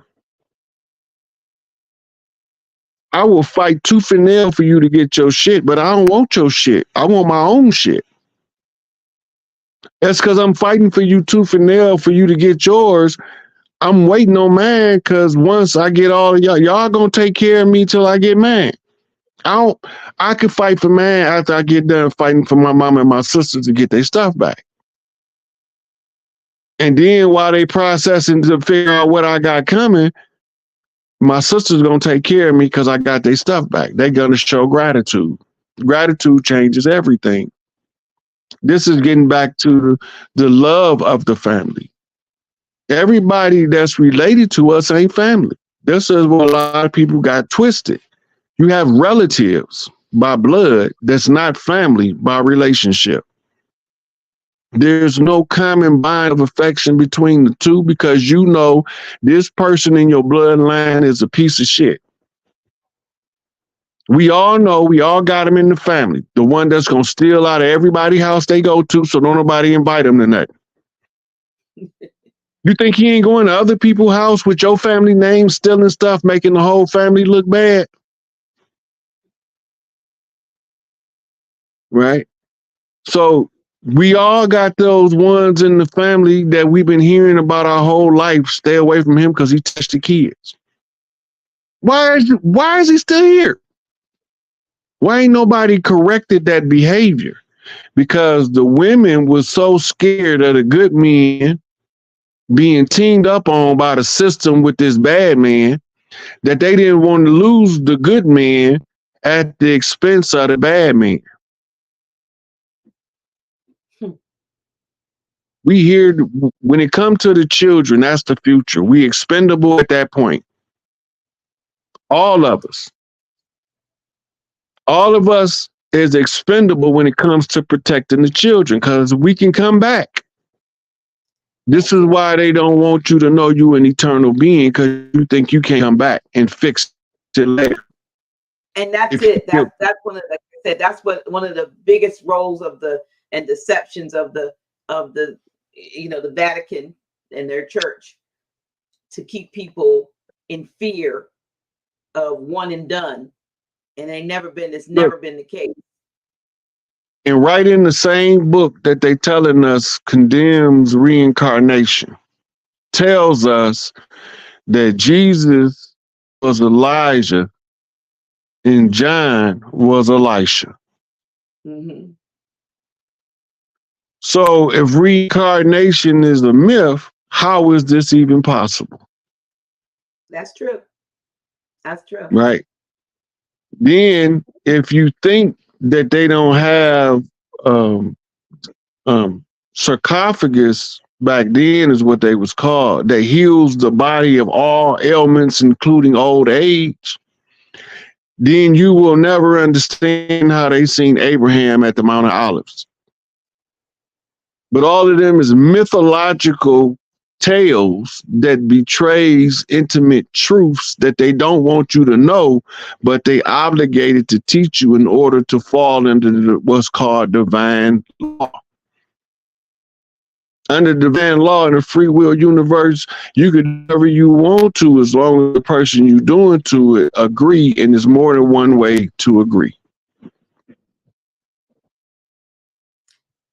Can you repeat that? Because you kind of broke up. Mm-hmm. I say under universal law, you allowed to do whatever you want to do to somebody as long as they agree. And it's more than one way to agree.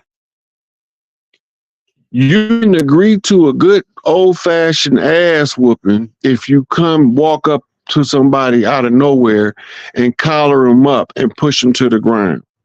But at that point, they agreed to the ass whooping you about to give them. They agreed. Matter of fact, not only did they agree, they insisted that I obligate them to fulfill this ass whooping that they so vehemently agree to receive. And that's our contract. So lead with love, but master the throat punch.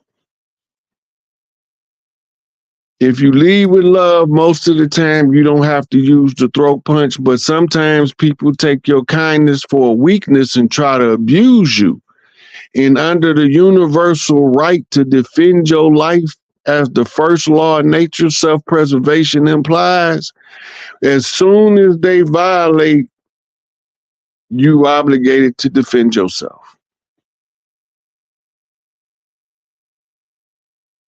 So, like you said, when you make these agreements, folks don't realize. I had there's a sister that I'm familiar with, and I remember her giving a story about being bullied as a child growing up. And I don't know whether she had an out of body experience, a dream, or whatever it was in her adult life, because she still was haunted by being bullied, being always feeling less than. And she has this either dream or maybe she had an out of body experience. I don't want to tell the story wrong, but the bottom line was, in this dream or this experience that she saw, all the people who had bullied her and she along with her were at like say you had an NDE, a near death experience, and they were up and they were reviewing the events of her life, and they were patting each other on the back, including her, for the roles that they played. Oh, when I told you that, such when you called me that, oh, that really hurt. That was good. You did that well, and they were actually um complimenting each other for the roles that they had played, even the bad, what would be seemingly bad, negative. And she saw this, that, like, again, we're all playing a role.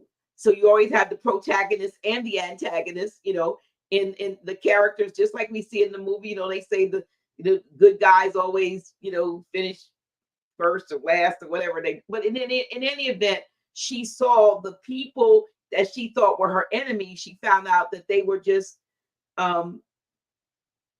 characters in her life path, in that particular incarnation, that they had all agreed to play these roles before incarnating. And so so which is what we're doing, even if we're fighting and championing truth and getting our people out of this, it's still a role. It's still a role. And when we leave here, we're going to be able to see how well we did in the role. And even the ones we call dirty or low down and unscrupulous, they're playing roles. And the other part is, we are all the same. We realize that we came from the same source, still connected, but projecting out as these various incarnations. What do you say to that? You remember earlier when we was talking about that, when you in the physical body, you have pain responses, pleasure responses, and then you have emotions. Emotions is your navigation system. The more proficient you get in reading your emotions, the better you can navigate the life into frequency that you choose it. Now, the reason why they're going over this information is because no longer in the physical body, you realize that you're able to successfully draw the emotion, capitalize on it, and utilize energy.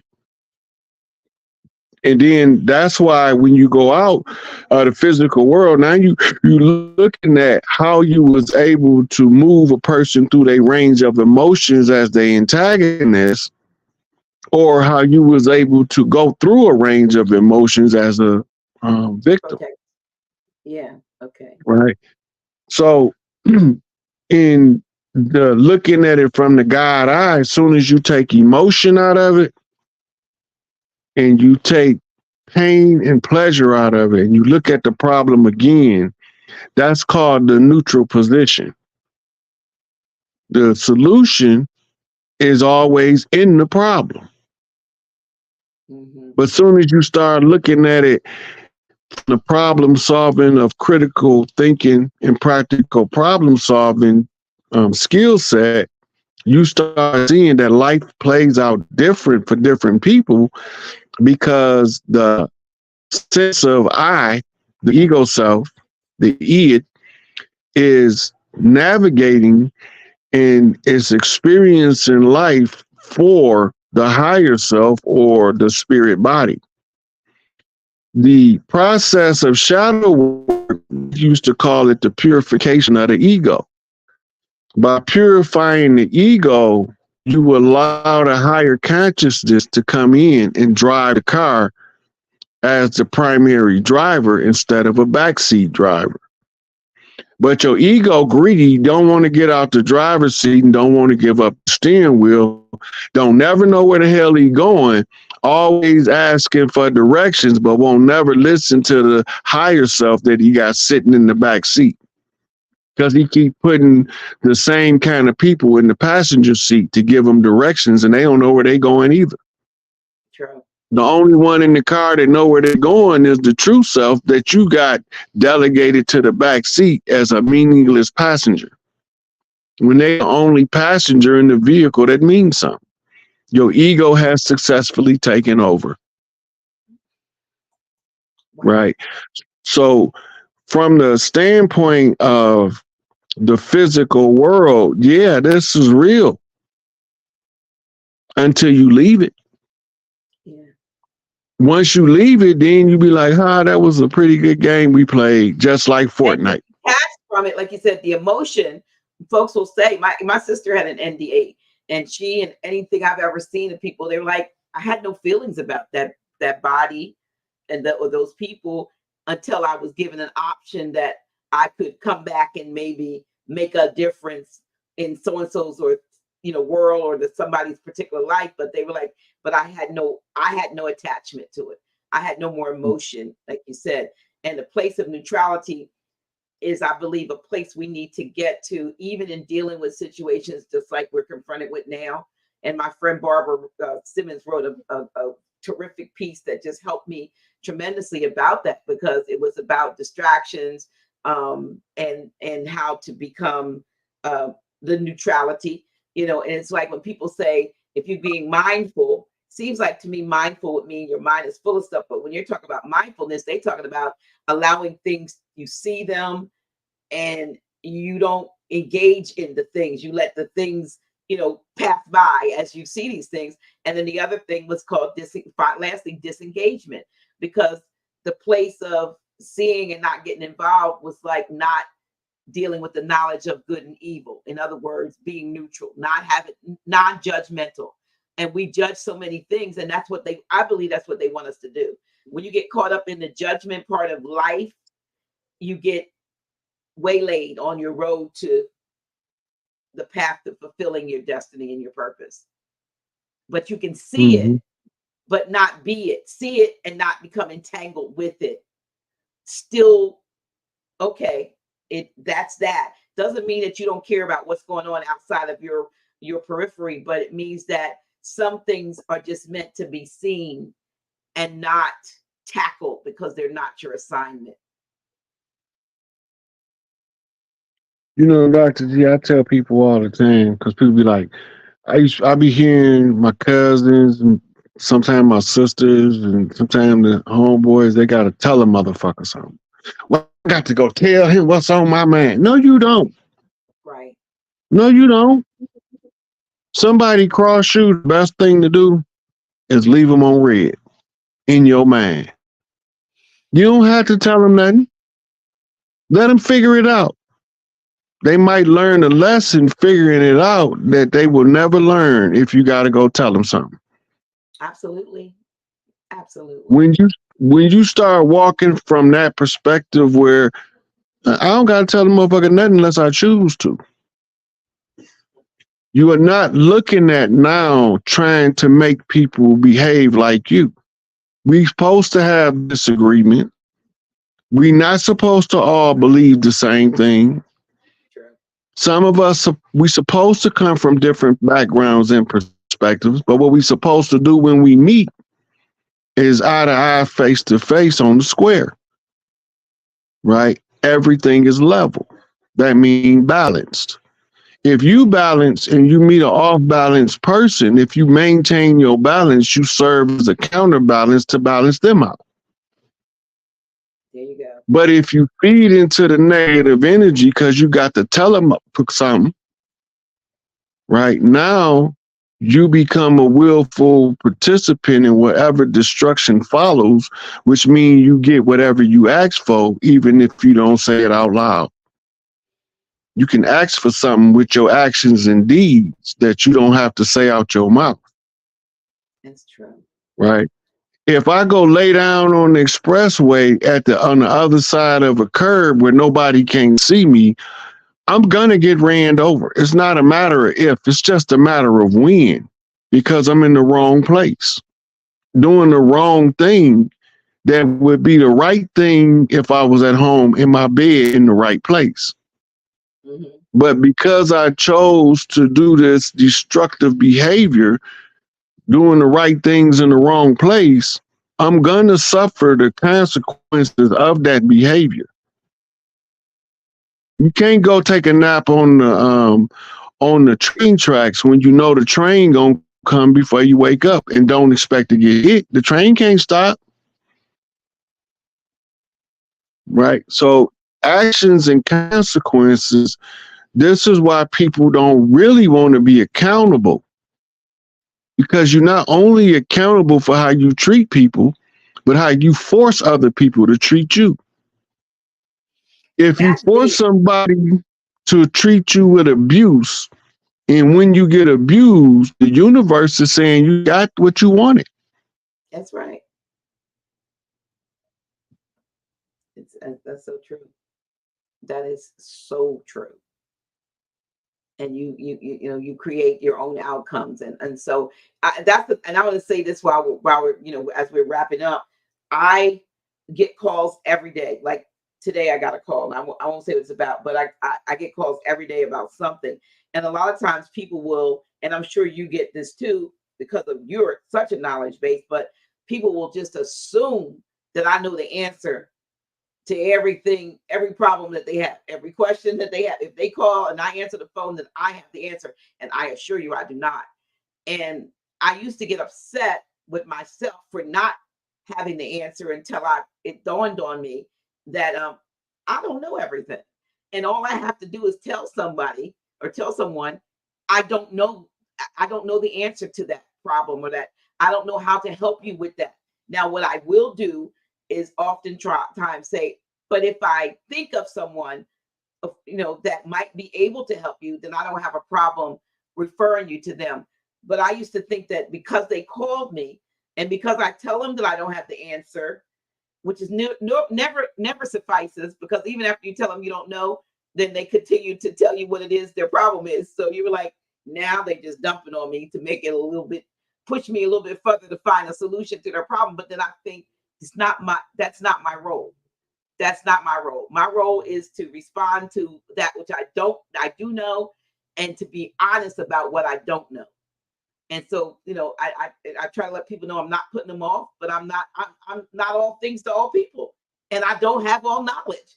I don't know everything, but people don't sometimes think because you're in this arena, or because I work so closely with Grand Sheik Taj Tariq Bey, or because I know, people like Chief Pontiac and others, that I somehow have been downloaded with everything y'all know. No, I haven't. And even you all will admit you don't know everything. Not quick to tell a person if I don't know something I don't know. But better believe me, you ain't gonna ask me that same question about the same thing, and I'm gonna tell you I don't know twice. But they expect you to know everything. People expect it. Yeah. And I believe within ourselves, we have the answer to everything. If you just go within, sometimes you will get the answers that you seek. The answers, I don't know how many times after I've slowed down, stop worrying about something, the answer comes when I just quiet my mind down. And then the answer, it may be my own situation that I'm trying to answer, not necessarily somebody else's, but a lot of things, if people would just take the time to be meditative, put it out in the universe, what it is you're seeking, the answer come. And they don't always come in a way that you might think is the answer, but it might be in a song, or it may be something that came across the TV, or somebody might call you about something totally different, and then you realize, whoa, wait a minute. It might be something you see out in nature, but I realized answers to everything almost that I have questions about come to me if I just slow down and stop and not worry about it, not try to squeeze it out. Because as the older I get, the more things I'm trying to find out my brain to hold on to cognitively. So I was like, I'm stop worrying about it. It'll come when the time comes.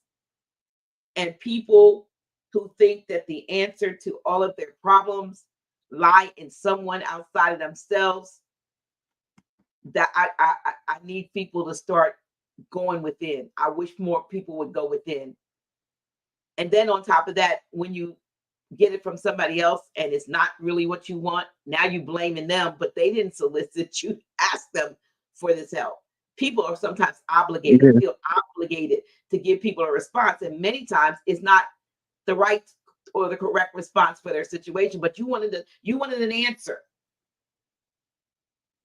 You know the worst thing somebody can tell me, Dr. G? What's that? I should have listened to you. You was right. That pisses me off so bad. You came to me and asked for the answer to the problem. I gave you the answer, but because it wasn't the answer you wanted, or because you didn't want the answer to be able to come from me when you asked me the question, you don't apply the information and then find out I was right. And then you got to come back to tell me that I was right. I don't need to be validated. I knew I was right when I gave you the answer because I got the reference proof, right? But people love to come back and say, I should have listened to you. You was right. Mhm.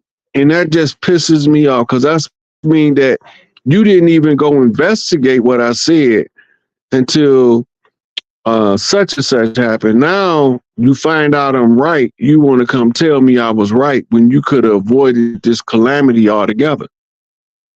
Right. It's true. That is so true. That Look, is so true. we was at work. This is the most amazing stuff. Yeah, I talked to, it was a bunch of old pale faces there, right? And I used to talk to them all the time, so they come ask me questions and ask me where can they find certain information, whatever, different topics. So one day the sister came up to me and she asked me a question, and I gave her the answer, right? She didn't want the answer I gave her. So she asked the pale face. He say, I don't know, but I'll go get the answer and I'll let you know when I find out. He come to me to ask me the same question that she asked me. I gave him the same answer I gave her. He go back, give her the answer I gave him, and she came back to me to tell me I was right. You knew you were right. I said, well, how did you figure out I was right? Well, I asked such and such, and he said the same thing you said. I said, do you want to know why? She said, why? I said, because he came and got the answer from me. Now she flustered. And I used to tell people all the time, to this day, I tell people that I deal with, I be like, look, if you don't want the truth, please don't ask me the question. Because you might not like the answer. If you're not prepared to receive the answer that's not what you expected, because I'm not going to just tell you what you want to hear. I'm going to tell you the answer to the question is the best of my ability. It's just so happened that most of these questions I asked myself and didn't have nobody to go ask, so I went and figured it out. I went and did research to find something that support when I figured it out to determine if anybody else had the same conclusion. And then you find out that a lot of the same conclusions come after a while. I stopped looking for answers in books. I started looking at references to give it to other people so they don't have to believe me no more. You can believe the author of this book now because he put it in the book, make his answer more valid than mine in your mind, because that's why your academia trains you in a.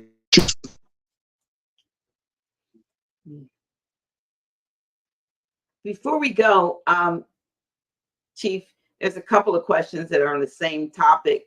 They want to know about the Russian subs in Cuba. Your thoughts on that?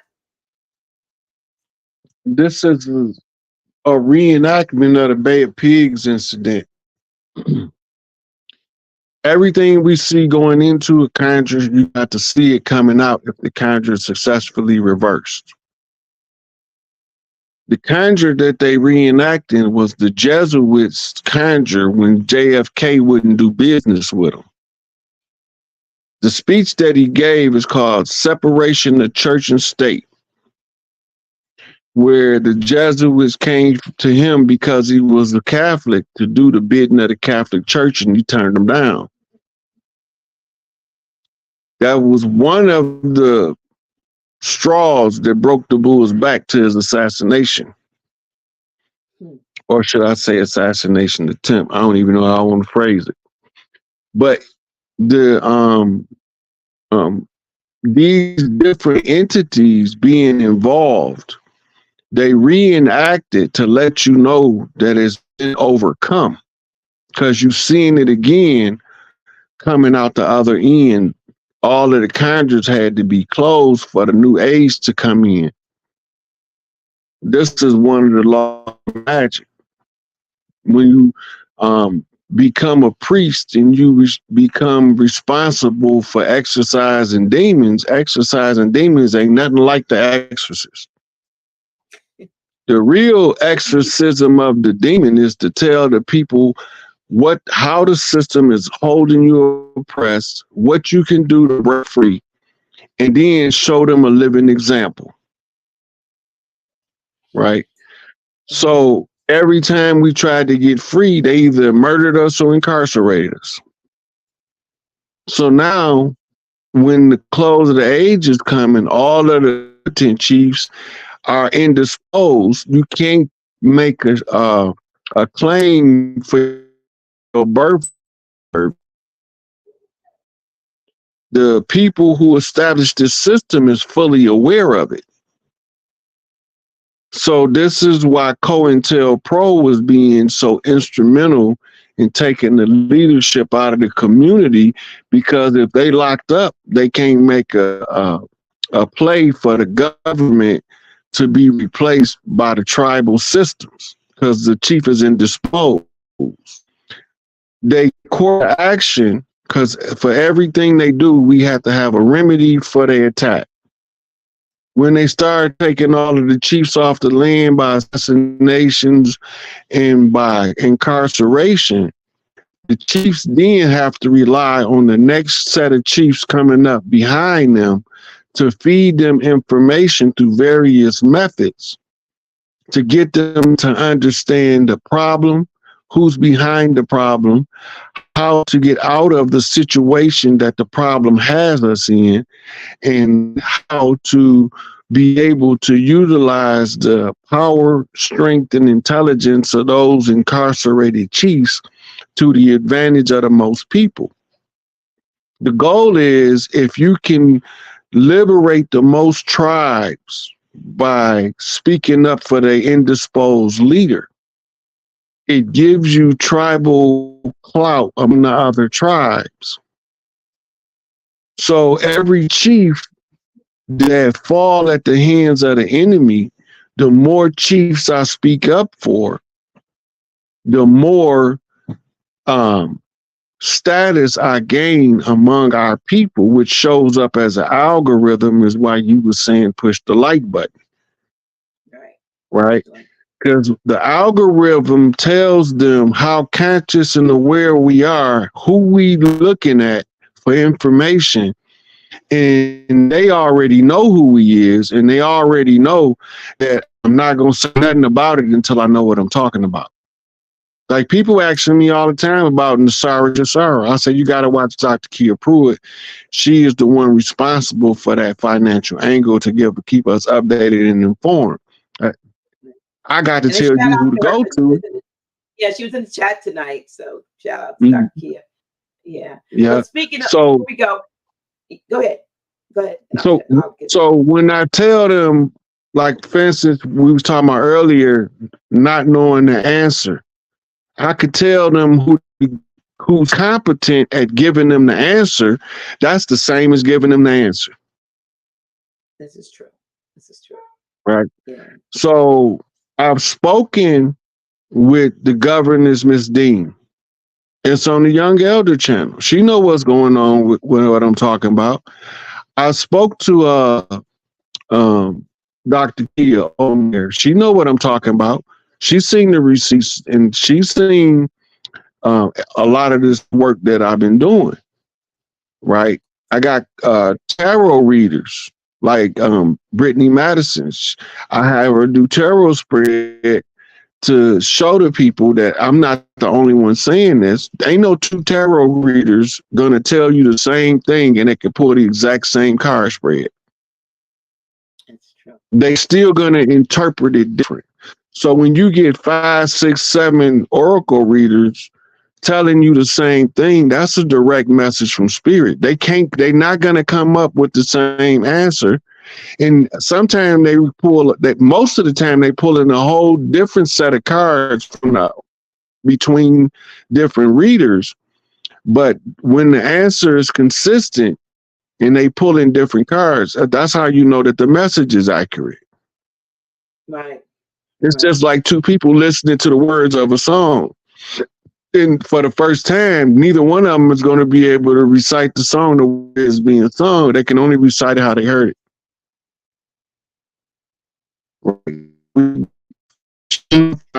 So, knowledge. Go ahead. I'm going to ask you before we go, the chiefs and knowing who they are, and maybe you can or cannot say and respond to this, I'm not sure. Thinking in terms of, I want to say Michael Jackson, Tupac, and for example, Nipsey Hussle, maybe even Prince, are some of these chiefs that had to give the appearance of going in order to be available at a later time to do what they have to do, or are we looking at more of a reincarnation of them? Some of them, right? Some of them. Okay, go back to the Tupac situation. He's quoting Machiavelli. Right. Okay, now Machiavelli was a political philosopher who became an advisor to it's a Medici. I can't remember his name. Leonardo Medici. Leonardo Pero Medici. Right, the lion dog of the Medici family. It was he was the heir prince that was ascending to power when all of the political authorities was rounded up. Niccolo Machiavelli was rounded up with him. He found out which king was making the move for the throne and which one was the most likely to be successful. So he was writing him discourses, and these started off as letters. He was trying to get his attention so that his political prowess can be used and it could get him out of prison. This is what the whole Machiavelli philosophy stems from: a prisoner, political prisoner, trying to get free from prison. Now, in his writings, I think it's the one called The Art of War. He's speaking to, it's a philosophical conversation between a general who's fought his way through the ranks during wartime and a general who is just a military philosopher who went to military school and earned his ranks as a commissioned officer, as opposed to being a non-commissioned officer that worked his way up. And in the course of the conversation, Niccolo Machiavelli is advising the prince that when he's in a hostile situation that can overthrow him, he can feign his death. And the reason that he gave was that by feigning one's death, your enemies can never calculate accurately because they've taken you out of the equation. So now they don't have your skill set as a determining factor in their moves, which gives you a superior position in the war. This is why in The Art of War by Sun Tzu, he say, know your terrain. Beware of who occupies the high ground, who occupies the low ground, who occupies the forest, and who occupies the open field. Know thyself, know thy enemy, and then victory is assured. So the military strategy that's being employed by the tribes under the Machiavellian feigned death is this: if we confirm that there is an order from the enemies to assassinate the chief that's coming up, move him off the game, put him in an advisory capacity, conceal his location so they can take his character out of the game. So now they're not calculating the mental prowess of Tupac, the mental prowess of Nipsey Hussle, the mental prowess of Eric Eazy-E Wright, the mental prowess of ODB. All of this manpower now is being filtered and funneled, but they not being calculated as threats to the opposing side, which makes us have a superior position on the terrain over the invader. Now, is everything is designed to confuse us because only certain people can see through the chaos. The snake, the cat, the rat, the dog. How you gonna see them when you're living in the fog? And the fog is the foggy mind of the miseducated because you're not seeing clear. If they change your orientation without you knowing it, whether you know it or not, you are disoriented. So they told us that south was down, and north was up all the time. South has always been up, and north has always been down, which gave us a false perception of east and west. So that's the confusion given. So these chiefs, up, south, and down north. yeah. So these chiefs that's being taken off the chessboard have been confirmed to have an assassination order because they've been killing us the whole time. Right? But none of us knew how to deal with the problem until we start studying the art of war. And by understanding that taking certain key figures off the visible chessboard mean that you can play those pieces all the way to the other side of the board until you at the other side trapped in a position that they can't escape. Right? Once you have them trapped, then you turn the lights on all of the ones that they thought was gone and find out that this was a mass convergence of tribal chiefs from different tribes working together, all of them playing a different part in order to trap the enemy on his side of the board. So it's applied strategy in the faking of the death or the extraction of the target. Right. It's the same as if you go in target practicing and you, right before you raise your gun to shoot somebody, take the target out the way. Now you looking for what happened to my target. Right. So then you create the compelling spectacle in order to utilize it as the ones who can see the chaos are chaos beings. So you need a chaos being in order to tell us of chaos. Just because it's chaos don't mean it's in disorder. It just means that it's in so many directions, no regular person can see all of the potentials. Wow. There is so much. There is absolutely so much for us to. For an appoint until the appointed time, those chiefs are, and we know some actually were taken out. Yeah, but some of them were.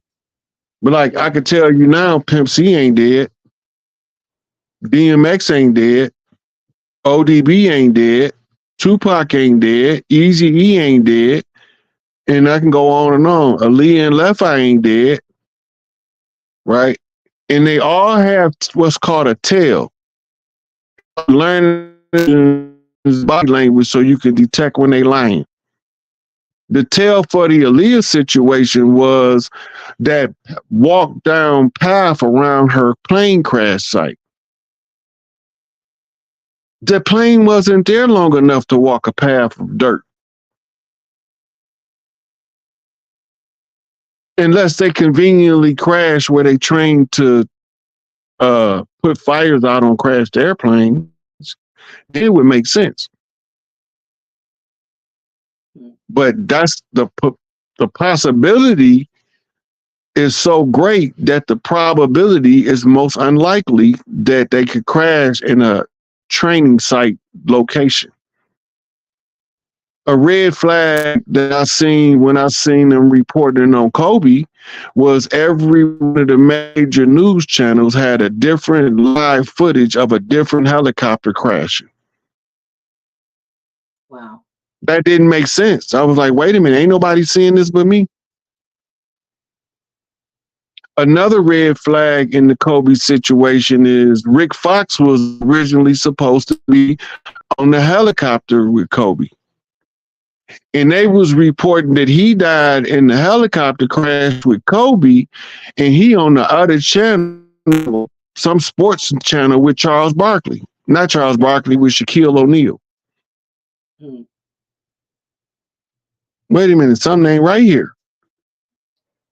Well, And we saw all then, the ritual stuff too with before you go further with Kobe, with the the numbers and the game in Philly and the shirt, putting up his his, there was a lot of things numerically or numerologically that pointed to something that was, as they talk with gematria. I think when you looked at the gematria with what was going on, it was all set up. Certain numbers were very, very much repeated. And it seemed like, wait a minute, either they did do this and they did it, they call it murder by the numbers, or it was just that a show or ritual. Somebody died, but we don't know who.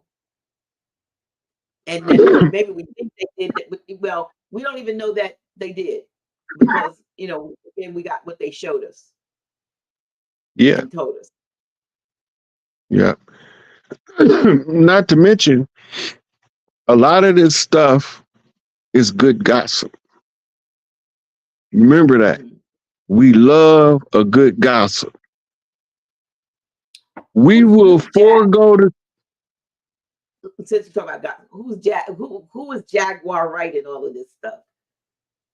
Does she have a higher role? I mean, because she's been exposing stuff for a long time, and now the things she was saying 2 years ago and being labeled crazy are now playing out. But does she have some larger role that Okay, besides? I'm gonna ask a simple question that's gonna make a whole lot of people's light turn on. Um, First, I'm gonna lead with this. A jaguar, if it's born black, is a black panther, Mm, right? mm, Go back to Gene Deal. Gene Deal, when Jaguar Wright was saying what she was saying, he was asked about her right after the puppy incident when Cassie filed a lawsuit. Gene Deal say we looking at the conclusion of a Tupac contract. He say we already won. It just ain't been told to the public yet. Then Jaguar Wright in turn said, it's not just me. It's not just Gene Deal. It's not just Cat Williams. It's a whole lot of us out there telling the truth. But she identified two key characters. She identified Gene Deal, who's been on been disgruntled with Puffy, but he been dropping all the codes. Then you have Cat Williams. Tupac first album was called Tupacalypse. But Cat Williams' second album is called Catpocalypse. Tupac being a Panther make him a cat, mirror flips to Cat Williams. Right? So it's all of these people. What happened to all of them children of those conscious Panthers, Black Liberation Army, and other legitimate tribal groups that was fighting to overthrow this enemy? What happened to their babies? Did they just stop being soldiers because the feds busted up the Panther Party and the Black Liberation Army and the Weather Underground and all these other organizations they was busting up. Well, they just stopped believing in the truth and they stopped believing fighting for what's right. Where they babies go? Right? If you ain't paying attention, you will never know that Jaguar right is a byproduct of community that was heavily saturated with a Panther presence. Her delivery is vile and vindictive in expression to draw those attracted to the tone of gossip. Now you want some real juice, the real tea. Come on in and let Jaguar tell you what's really going on behind the scenes. Right? So she was there. She's been to the parties and seen what goes on. She didn't like it, so she cut it all loose. But now, as a member of an organic tribe of the land, whatever she learns, she have to put it in the public domain.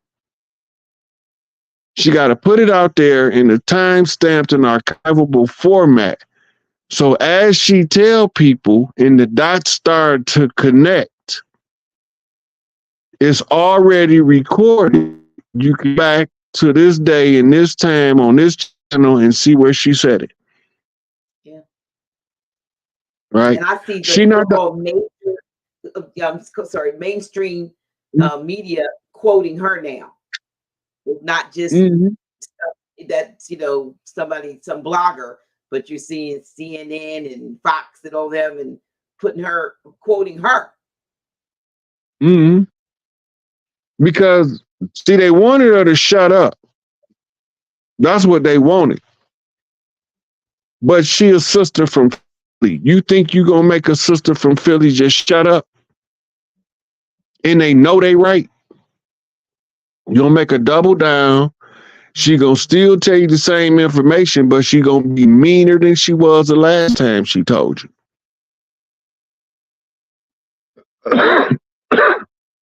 It was a group of artists that grew up in the 70s and 80s who signed record deals to prove that these record contracts was the same as the sharecropping contract that took everything from the sharecropper. Why is that important?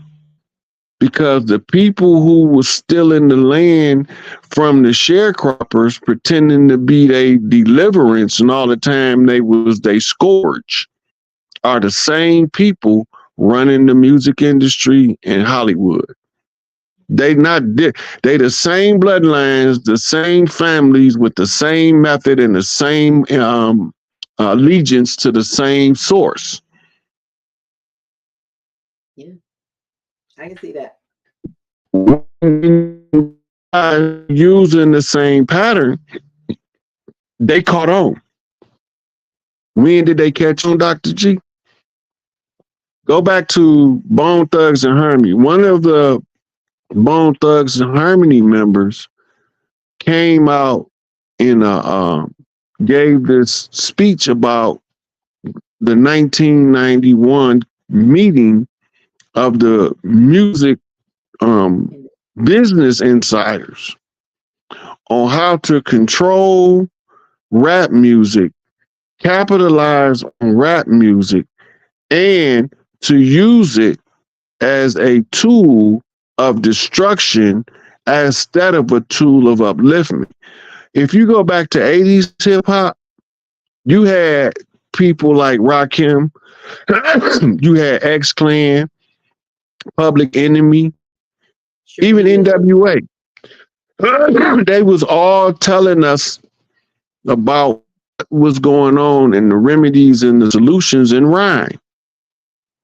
They was catching the conjure, is what it's called.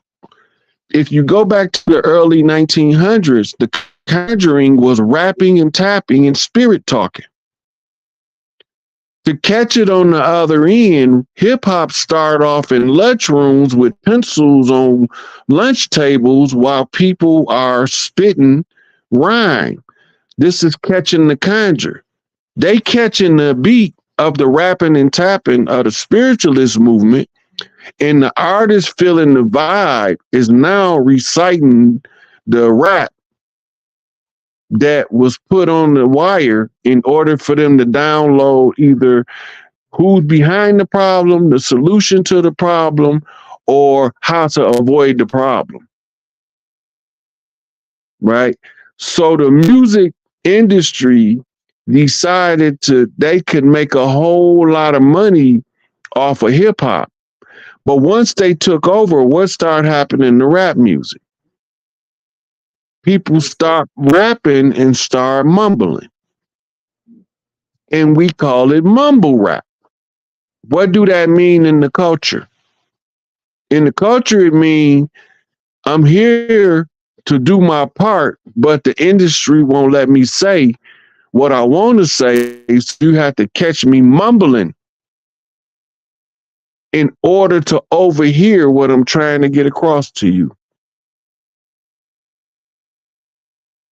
So we gonna mumble rap.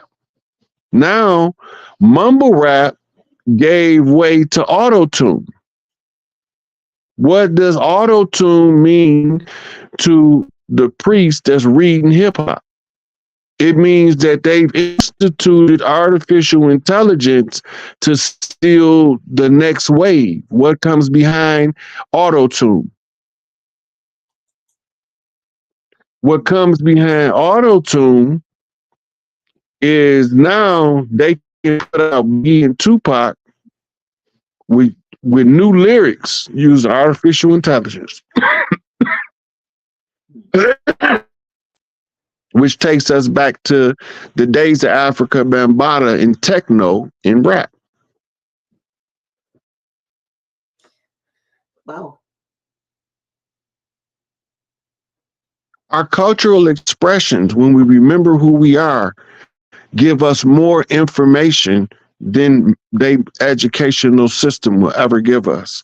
The problem being is the opponents to rap music as it's being expressed for debauchery and self-defeating behaviors and perceptions. All women is bitches, all these guys is niggas. Right? We can kill all the niggas and F all the bitches. Right? This is because the enemy is literally murdering the so-called niggas and raping the so-called bitches. So now they tell us about it in the music where it look like they glorifying it, but they shining the spotlight on the dirt being done behind the scenes in the form of depraved music. But we so judgmental, we not catching the message because we too busy condemning the messenger.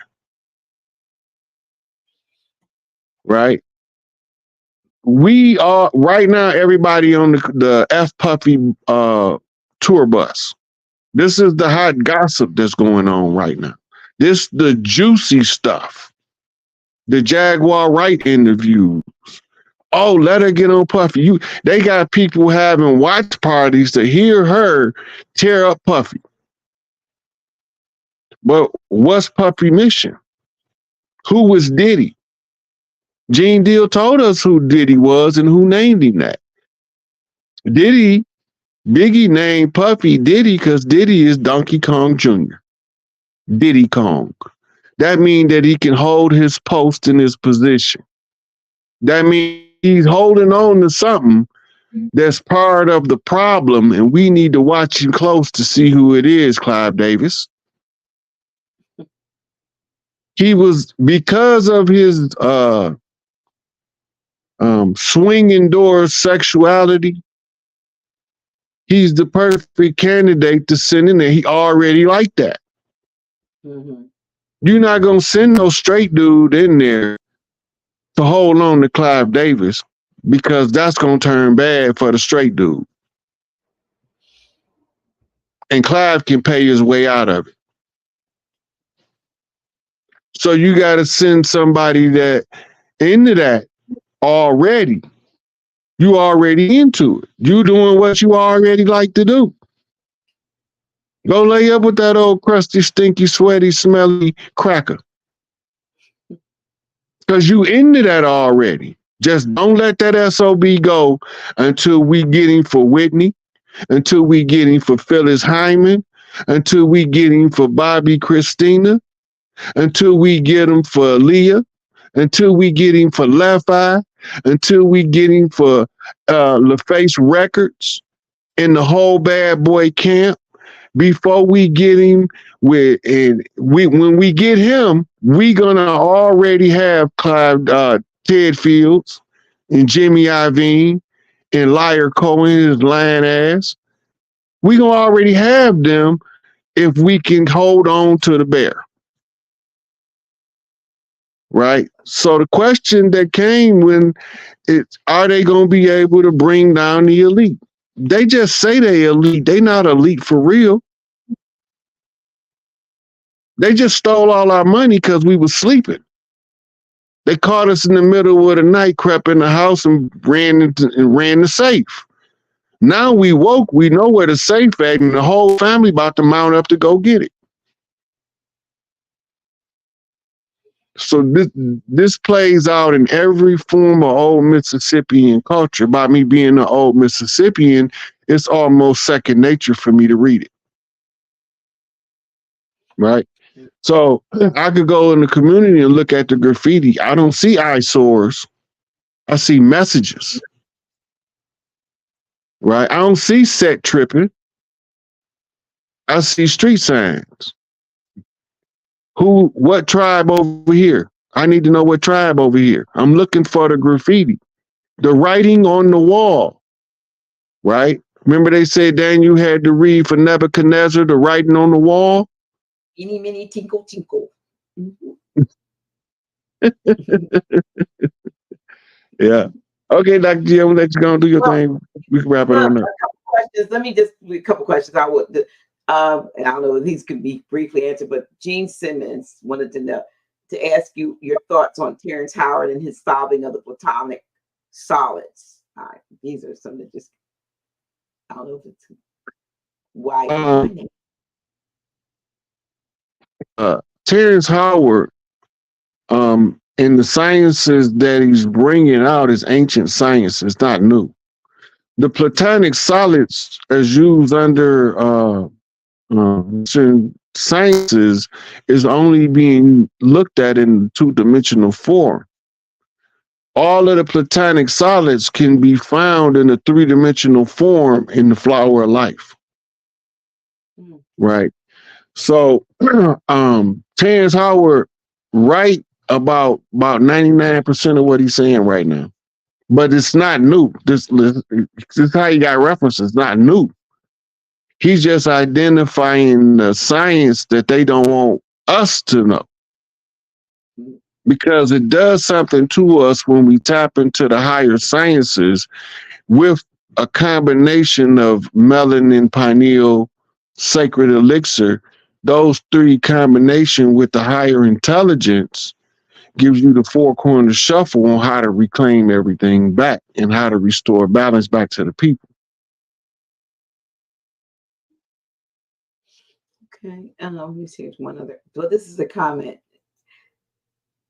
I said at the beginning that I know that Georgia Gilmore said, I said at the beginning, I know that they hate that they locked you up. Nothing but time for research. Thanks so much for unraveling all of this stuff for me and so many others. So yeah, well, that was by deliberate intent on my part. I told them when I was going in, if y'all lock me up, y'all gonna regret when I get free. And I'm not saying I was innocent. I wasn't innocent. Right. But I wasn't supposed to get the amount of time that I had.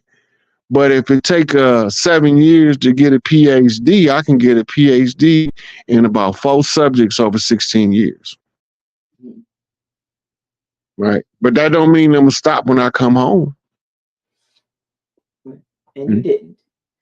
And speaking of prisons, this question: what about the record companies and private prison owned by the same people using the music to keep the prisons full? Mm-hmm. That goes back to the meeting I was talking about. Because remember, everything that we do naturally is what they are using in order to generate currency. We naturally sing, rap, and dance. Naturally. If you leave one of our children in a room full of instruments, his nature is he's gonna learn how to play at least one. He's gonna get fixated on one instrument until he learns how to play it. That's our nature. Now that they notice, if you notice, there's hardly any households in our community with instruments in them anymore. Right? That's by design of the system. They make other things more important, like PS4s and PS5s and Xbox, right? Because the musical instrument ties the children back to the frequencies and sounds.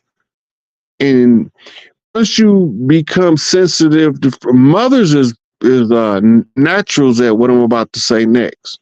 But once you become familiar with frequencies and sounds, you can tell when a person lying to you when the pitch and tone of his regular delivery is altered.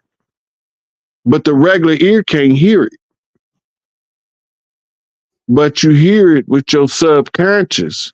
It hits you right in the gut because you have another brain called a solar plexus brain that stems from your third chakra. Right? Any third chakra and lower is your lower brain. This is why the priesthood is prescribed fasting to control the appetite. That's because you conquering the beast.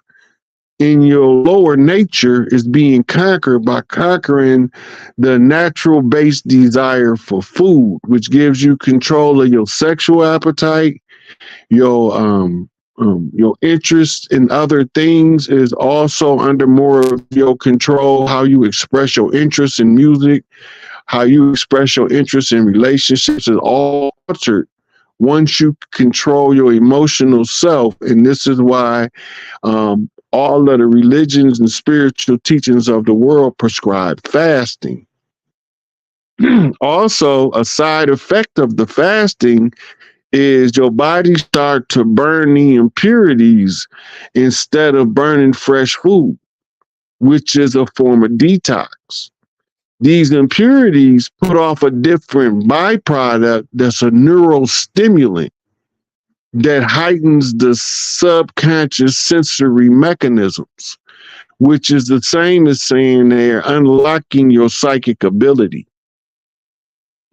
So many of us have been drugged up and labeled as lunatics for not knowing we unlocked the psychic ability for whatever reason. Wow. Okay. So there's some question here asking when in 2024 can we expect the solar flash? The solar been flashing like a mofo. Already, huh? What you're talking about, and this is what, and I'm glad you brought that question up too, because it's going to help a lot of people understand why the particular solar flash is not the same as the regular solar flares. There's a secondary sun that's about to be visible any day now. Some people can see it at the angle that they at. You can see two suns in the sky on the horizon. Sometimes they side by side, sometimes they on completely opposite sides of the sky. But this secondary sun is bringing with it a massive amount of radiation because it's 3 times the size of our sun at least. But the orbit that it's on is going to go around us. And when that radiation mixes with the regular solar storms that's going on right now, because the source codes has been delivered already to the solar orb at the Maherta. The solar orb is communicating with the earth in order to know what corrections to make with the how to program the radiation to have the effect that's wanted instead of just any old effect. It can be fine-tuned by the intelligence of these bodies. The source energy or codes came through on the Maherta when we was lying to the center of the galaxy, right? That's the great yoni. And the sun and the earth are communicating as fraternal twins to Big Mama or Earth's great yoni. And in the process of this communication, there's a process of balancing or finding the equilibrium that's taking place between Earth and the sun that balances out the rest of the solar system. As the sisters of the earth, the daughters of Isis, become aware of they self being present on the planet, because these codes is being expressed to correct DNA defects. These DNA defects, the mitochondrial has been keeping a log of the defects ever since the last age opened. Now they're going to change the genetics where the women that's going to be producing children are once again going to be producing men of valor, men of renown when it comes to the men, and then women of distinction, which means that each one is going to be so pronounced in her skill set that she stick out, but she's going to always find herself to a balance with her other sisters. We see this play out in women groups as the syncing of menstrual cycles, right? When the event, they call it the event in the inner circles of government and science, the event. When the event finally does happen, all of the women's cycle for a period of time is going to be together on clockwork. They're going to all align to the same menstrual cycle because the frequency of the earth is cleansing the genetics when that happens. And then this is going to give an abnormal amount of male children are going to be born in a splash. That's your cleanup crew and your foundation builders of the new age. They not going to be like us. And you seeing some of them now. The girls are not going to be like my sister and them was when we was growing up. They whole mentality, they coming in to fix this mess. They not coming here to entertain the low vibrational frequencies. They here to anchor Earth to higher frequencies. This is how you get heaven on Earth. But the event has to happen in order for the codes to all go into effect that's going to sink the women like Tesla coils around the planet. And that communication is being done as they talk to one another, Father Sky and Mother Earth.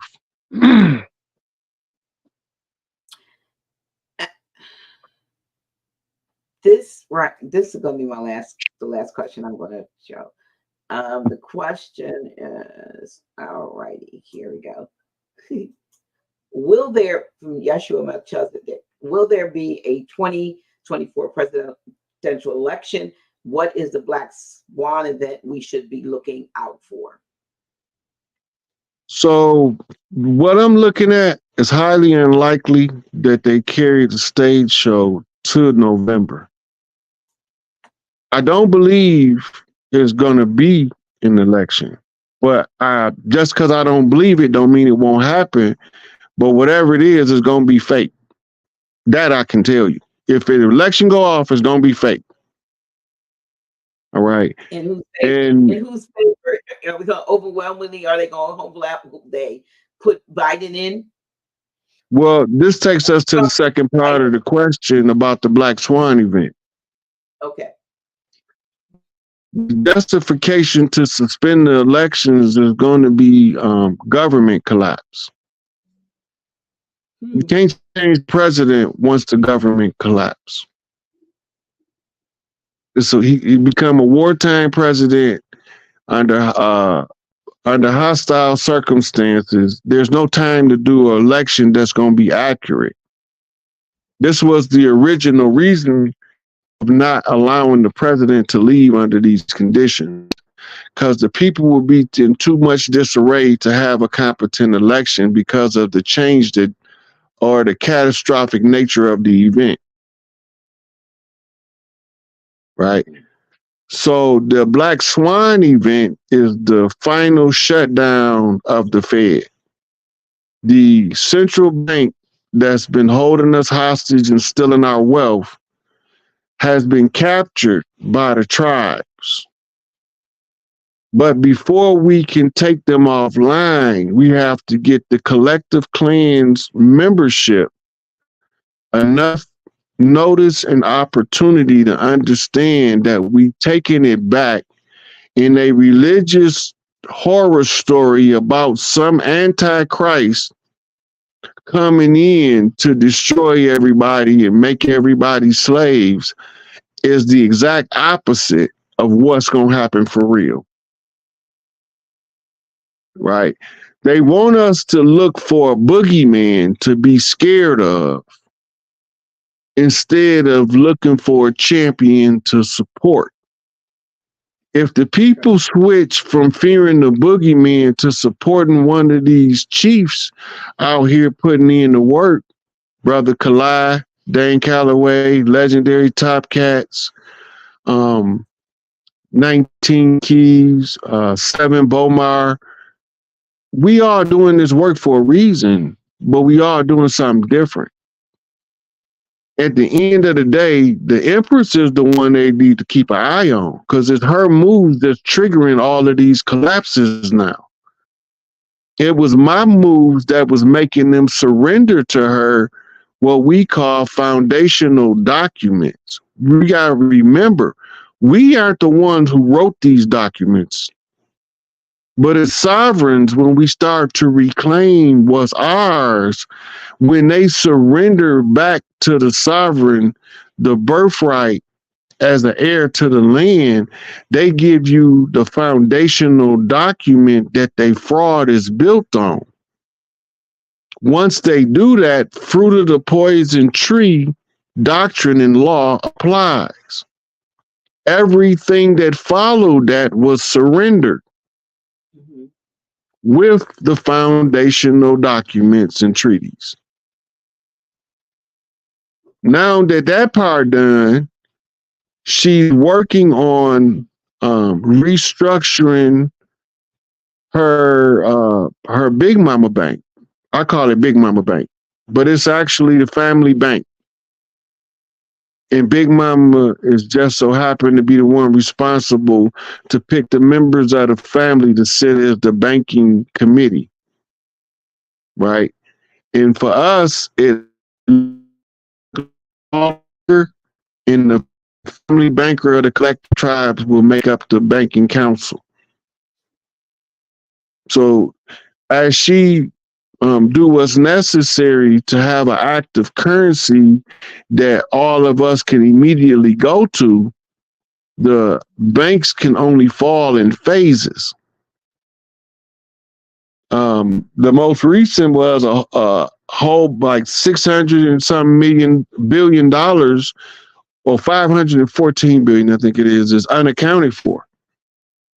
And the FDIC found some unusual banking process in, I think it was like 156 banks.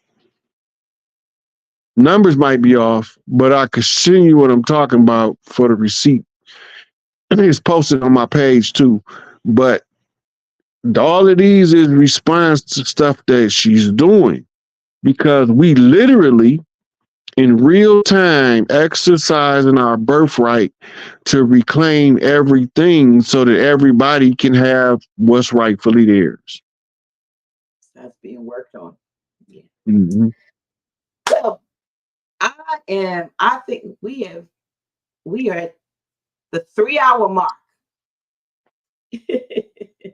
And this has been real. This has been a blast, of course. And you've shared a lot of knowledge, a lot of information and stuff, folks. You know, you can do your research, and we always appreciate it. I always appreciate it, at least when you're here, and it's indicative of the 1,159 folks that I see, plus some over, yeah, that I see watching. So we appreciate that.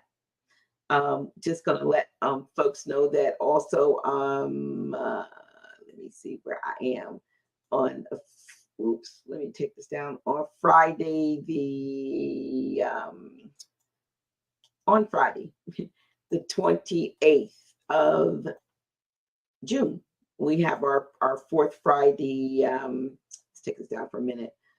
Civics class, Grand Sheik Tajri Bey and myself here at the House of Reawakening Minds in Wilmington, Delaware. So if you're anywhere in the area, if you're not in the area but you want to travel here, we start at 7, open the doors at 6:30, and we normally go. It says till 9:30, but we don't go till 9:30. We normally go until. So we're not having any big conferences this year. So if you want to check us out in person, we certainly invite you to come out on the 28th of June, and we'll see you at the house. And I don't know, Chief, if there's anything you have coming up, any interviews or anything that you want the folks to know that they can tune in, because wherever you are, you're always going to get something that you didn't hear on the last interview. So do you have anything coming up? So tomorrow I got Young Elder at I think it's 8:30. Okay. That's all I got scheduled right now. But I want to tell you this: get Taj a hug for me. Tell him the finisher is finishing up the finish.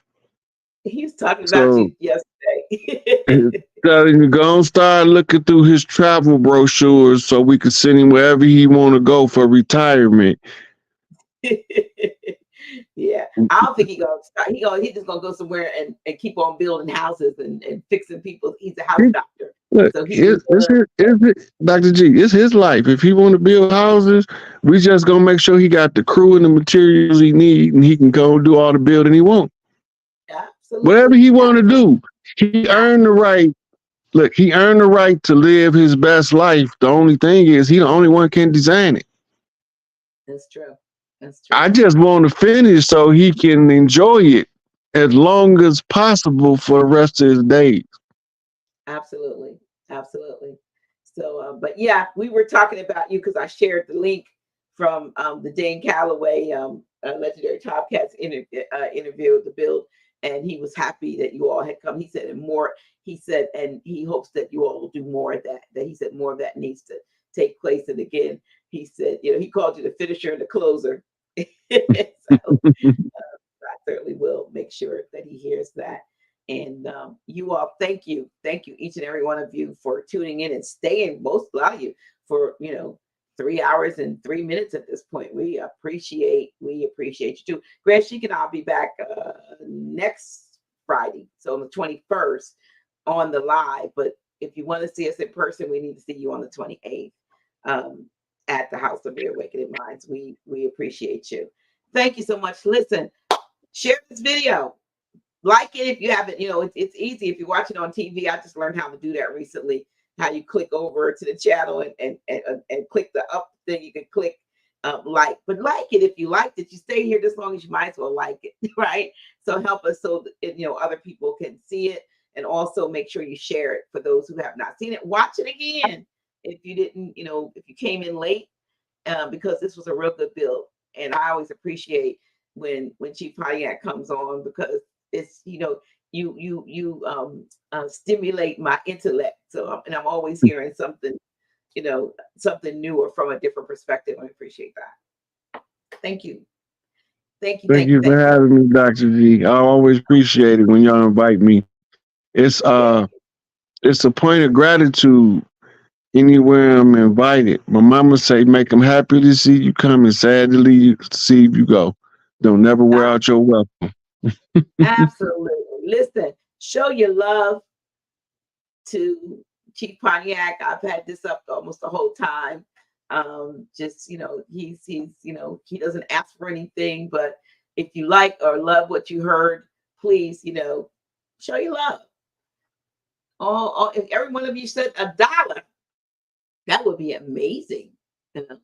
So, and also remember House of Real Awakening Minds, because the only support we get is, flash drive sales. And when somebody says, "Oh, that was a great show," and sends a few notes, but we appreciate you. We appreciate you You being know something that you told me we was gonna do when we ain't did it. what's that?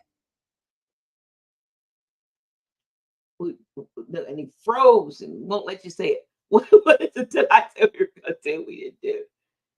We supposed to do a show talking about the 420. Oh yeah, y'all listen. Yeah, because I listen. Yeah, we almost probably have to do that as a what do you call it? I don't know. We have to do that as an unfiltered to really talk about it. But what he's talking about, y'all, is that you see that running down about. I have a 420 dispensary. If y'all know what 420 is, if you don't, you can actually go. Let me edit this. You don't even have to put all this stuff in here, but you can actually go to the site without wait, so here we go. Okay, make sure. You can go to my site and check it out, and then you'll know what 420 is. Shift.store/my pleasure. My business is called My Pleasure, but there's so much knowledge out there that we want to share, and we're going to probably do it on the unfiltered. And right now we are having some issues with our website to get information out on the website. So those of you who are Facebook friends for House of Real Awakening Minds, I'll be posting stuff there also so that you'll know, especially for a link. If it's unfiltered, well, you don't really, you know what? When we can do it unfiltered and they don't have to register, Chief, because it's just that it's not going to be on YouTube, Facebook. It'll just be straight on StreamYard. So stay on the lookout for our official House of Real Awakening Minds Facebook page for the link just to get in. And when we do that, because you are an aficionado of 420, and there's a lot of health benefits and so forth that folks should know about. So we don't do that. Thank you for reminding me. I wanted to mention because now people are gonna be reminding you until they see the Right. And in the meantime, y'all can go visit my store, and whatever you want to be, this is gonna rhyme, be delivered to your door. All right, all right, all right. Thank you, thank you, thank you, thank you, thank you, thank you, Chief. And let me see where we go. I'm gonna leave out with this right here, and I'm gonna play the long version of of Dr. G, since I played the short version coming in. And listen, for those of you who tuned in at the very beginning, the reason why I was laughing and Chief was laughing is because I did this wonderful intro, and Chief Project said, "I don't think you went live." And we might have, if he hadn't paid attention, we would have done this whole show and none of you would have seen anything, because I forgot to push the go live button. And so that's why when we did try it again, I was laughing so bad. So that was that. But I love y'all. And even the ones of y'all who be, cantankerous in the chat, just don't be too cantankerous, because don't want to block you. All right. So we out of here. We out of here. We out of here.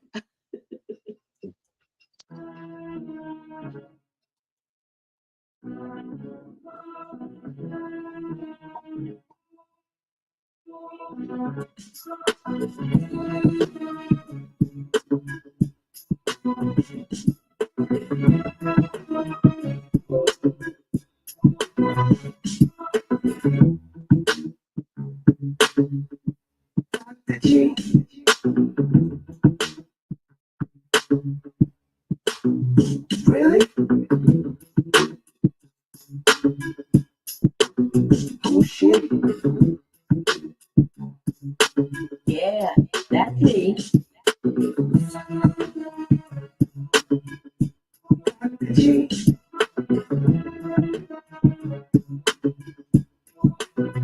Really? Oh shit. Yeah, that's me. Dr. G.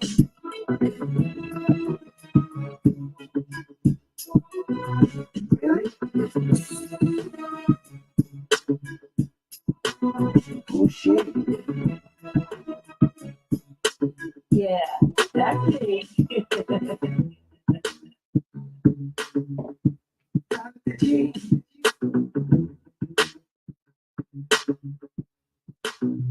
Really? Oh shit.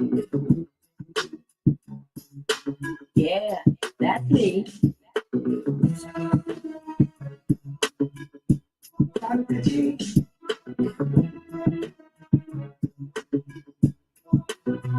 Really? Oh shit. Yeah, that's me. Dr. G.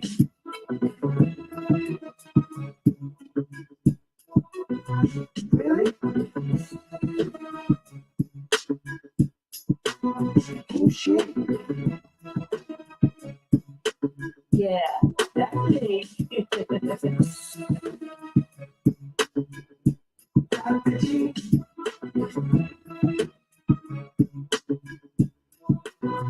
Really?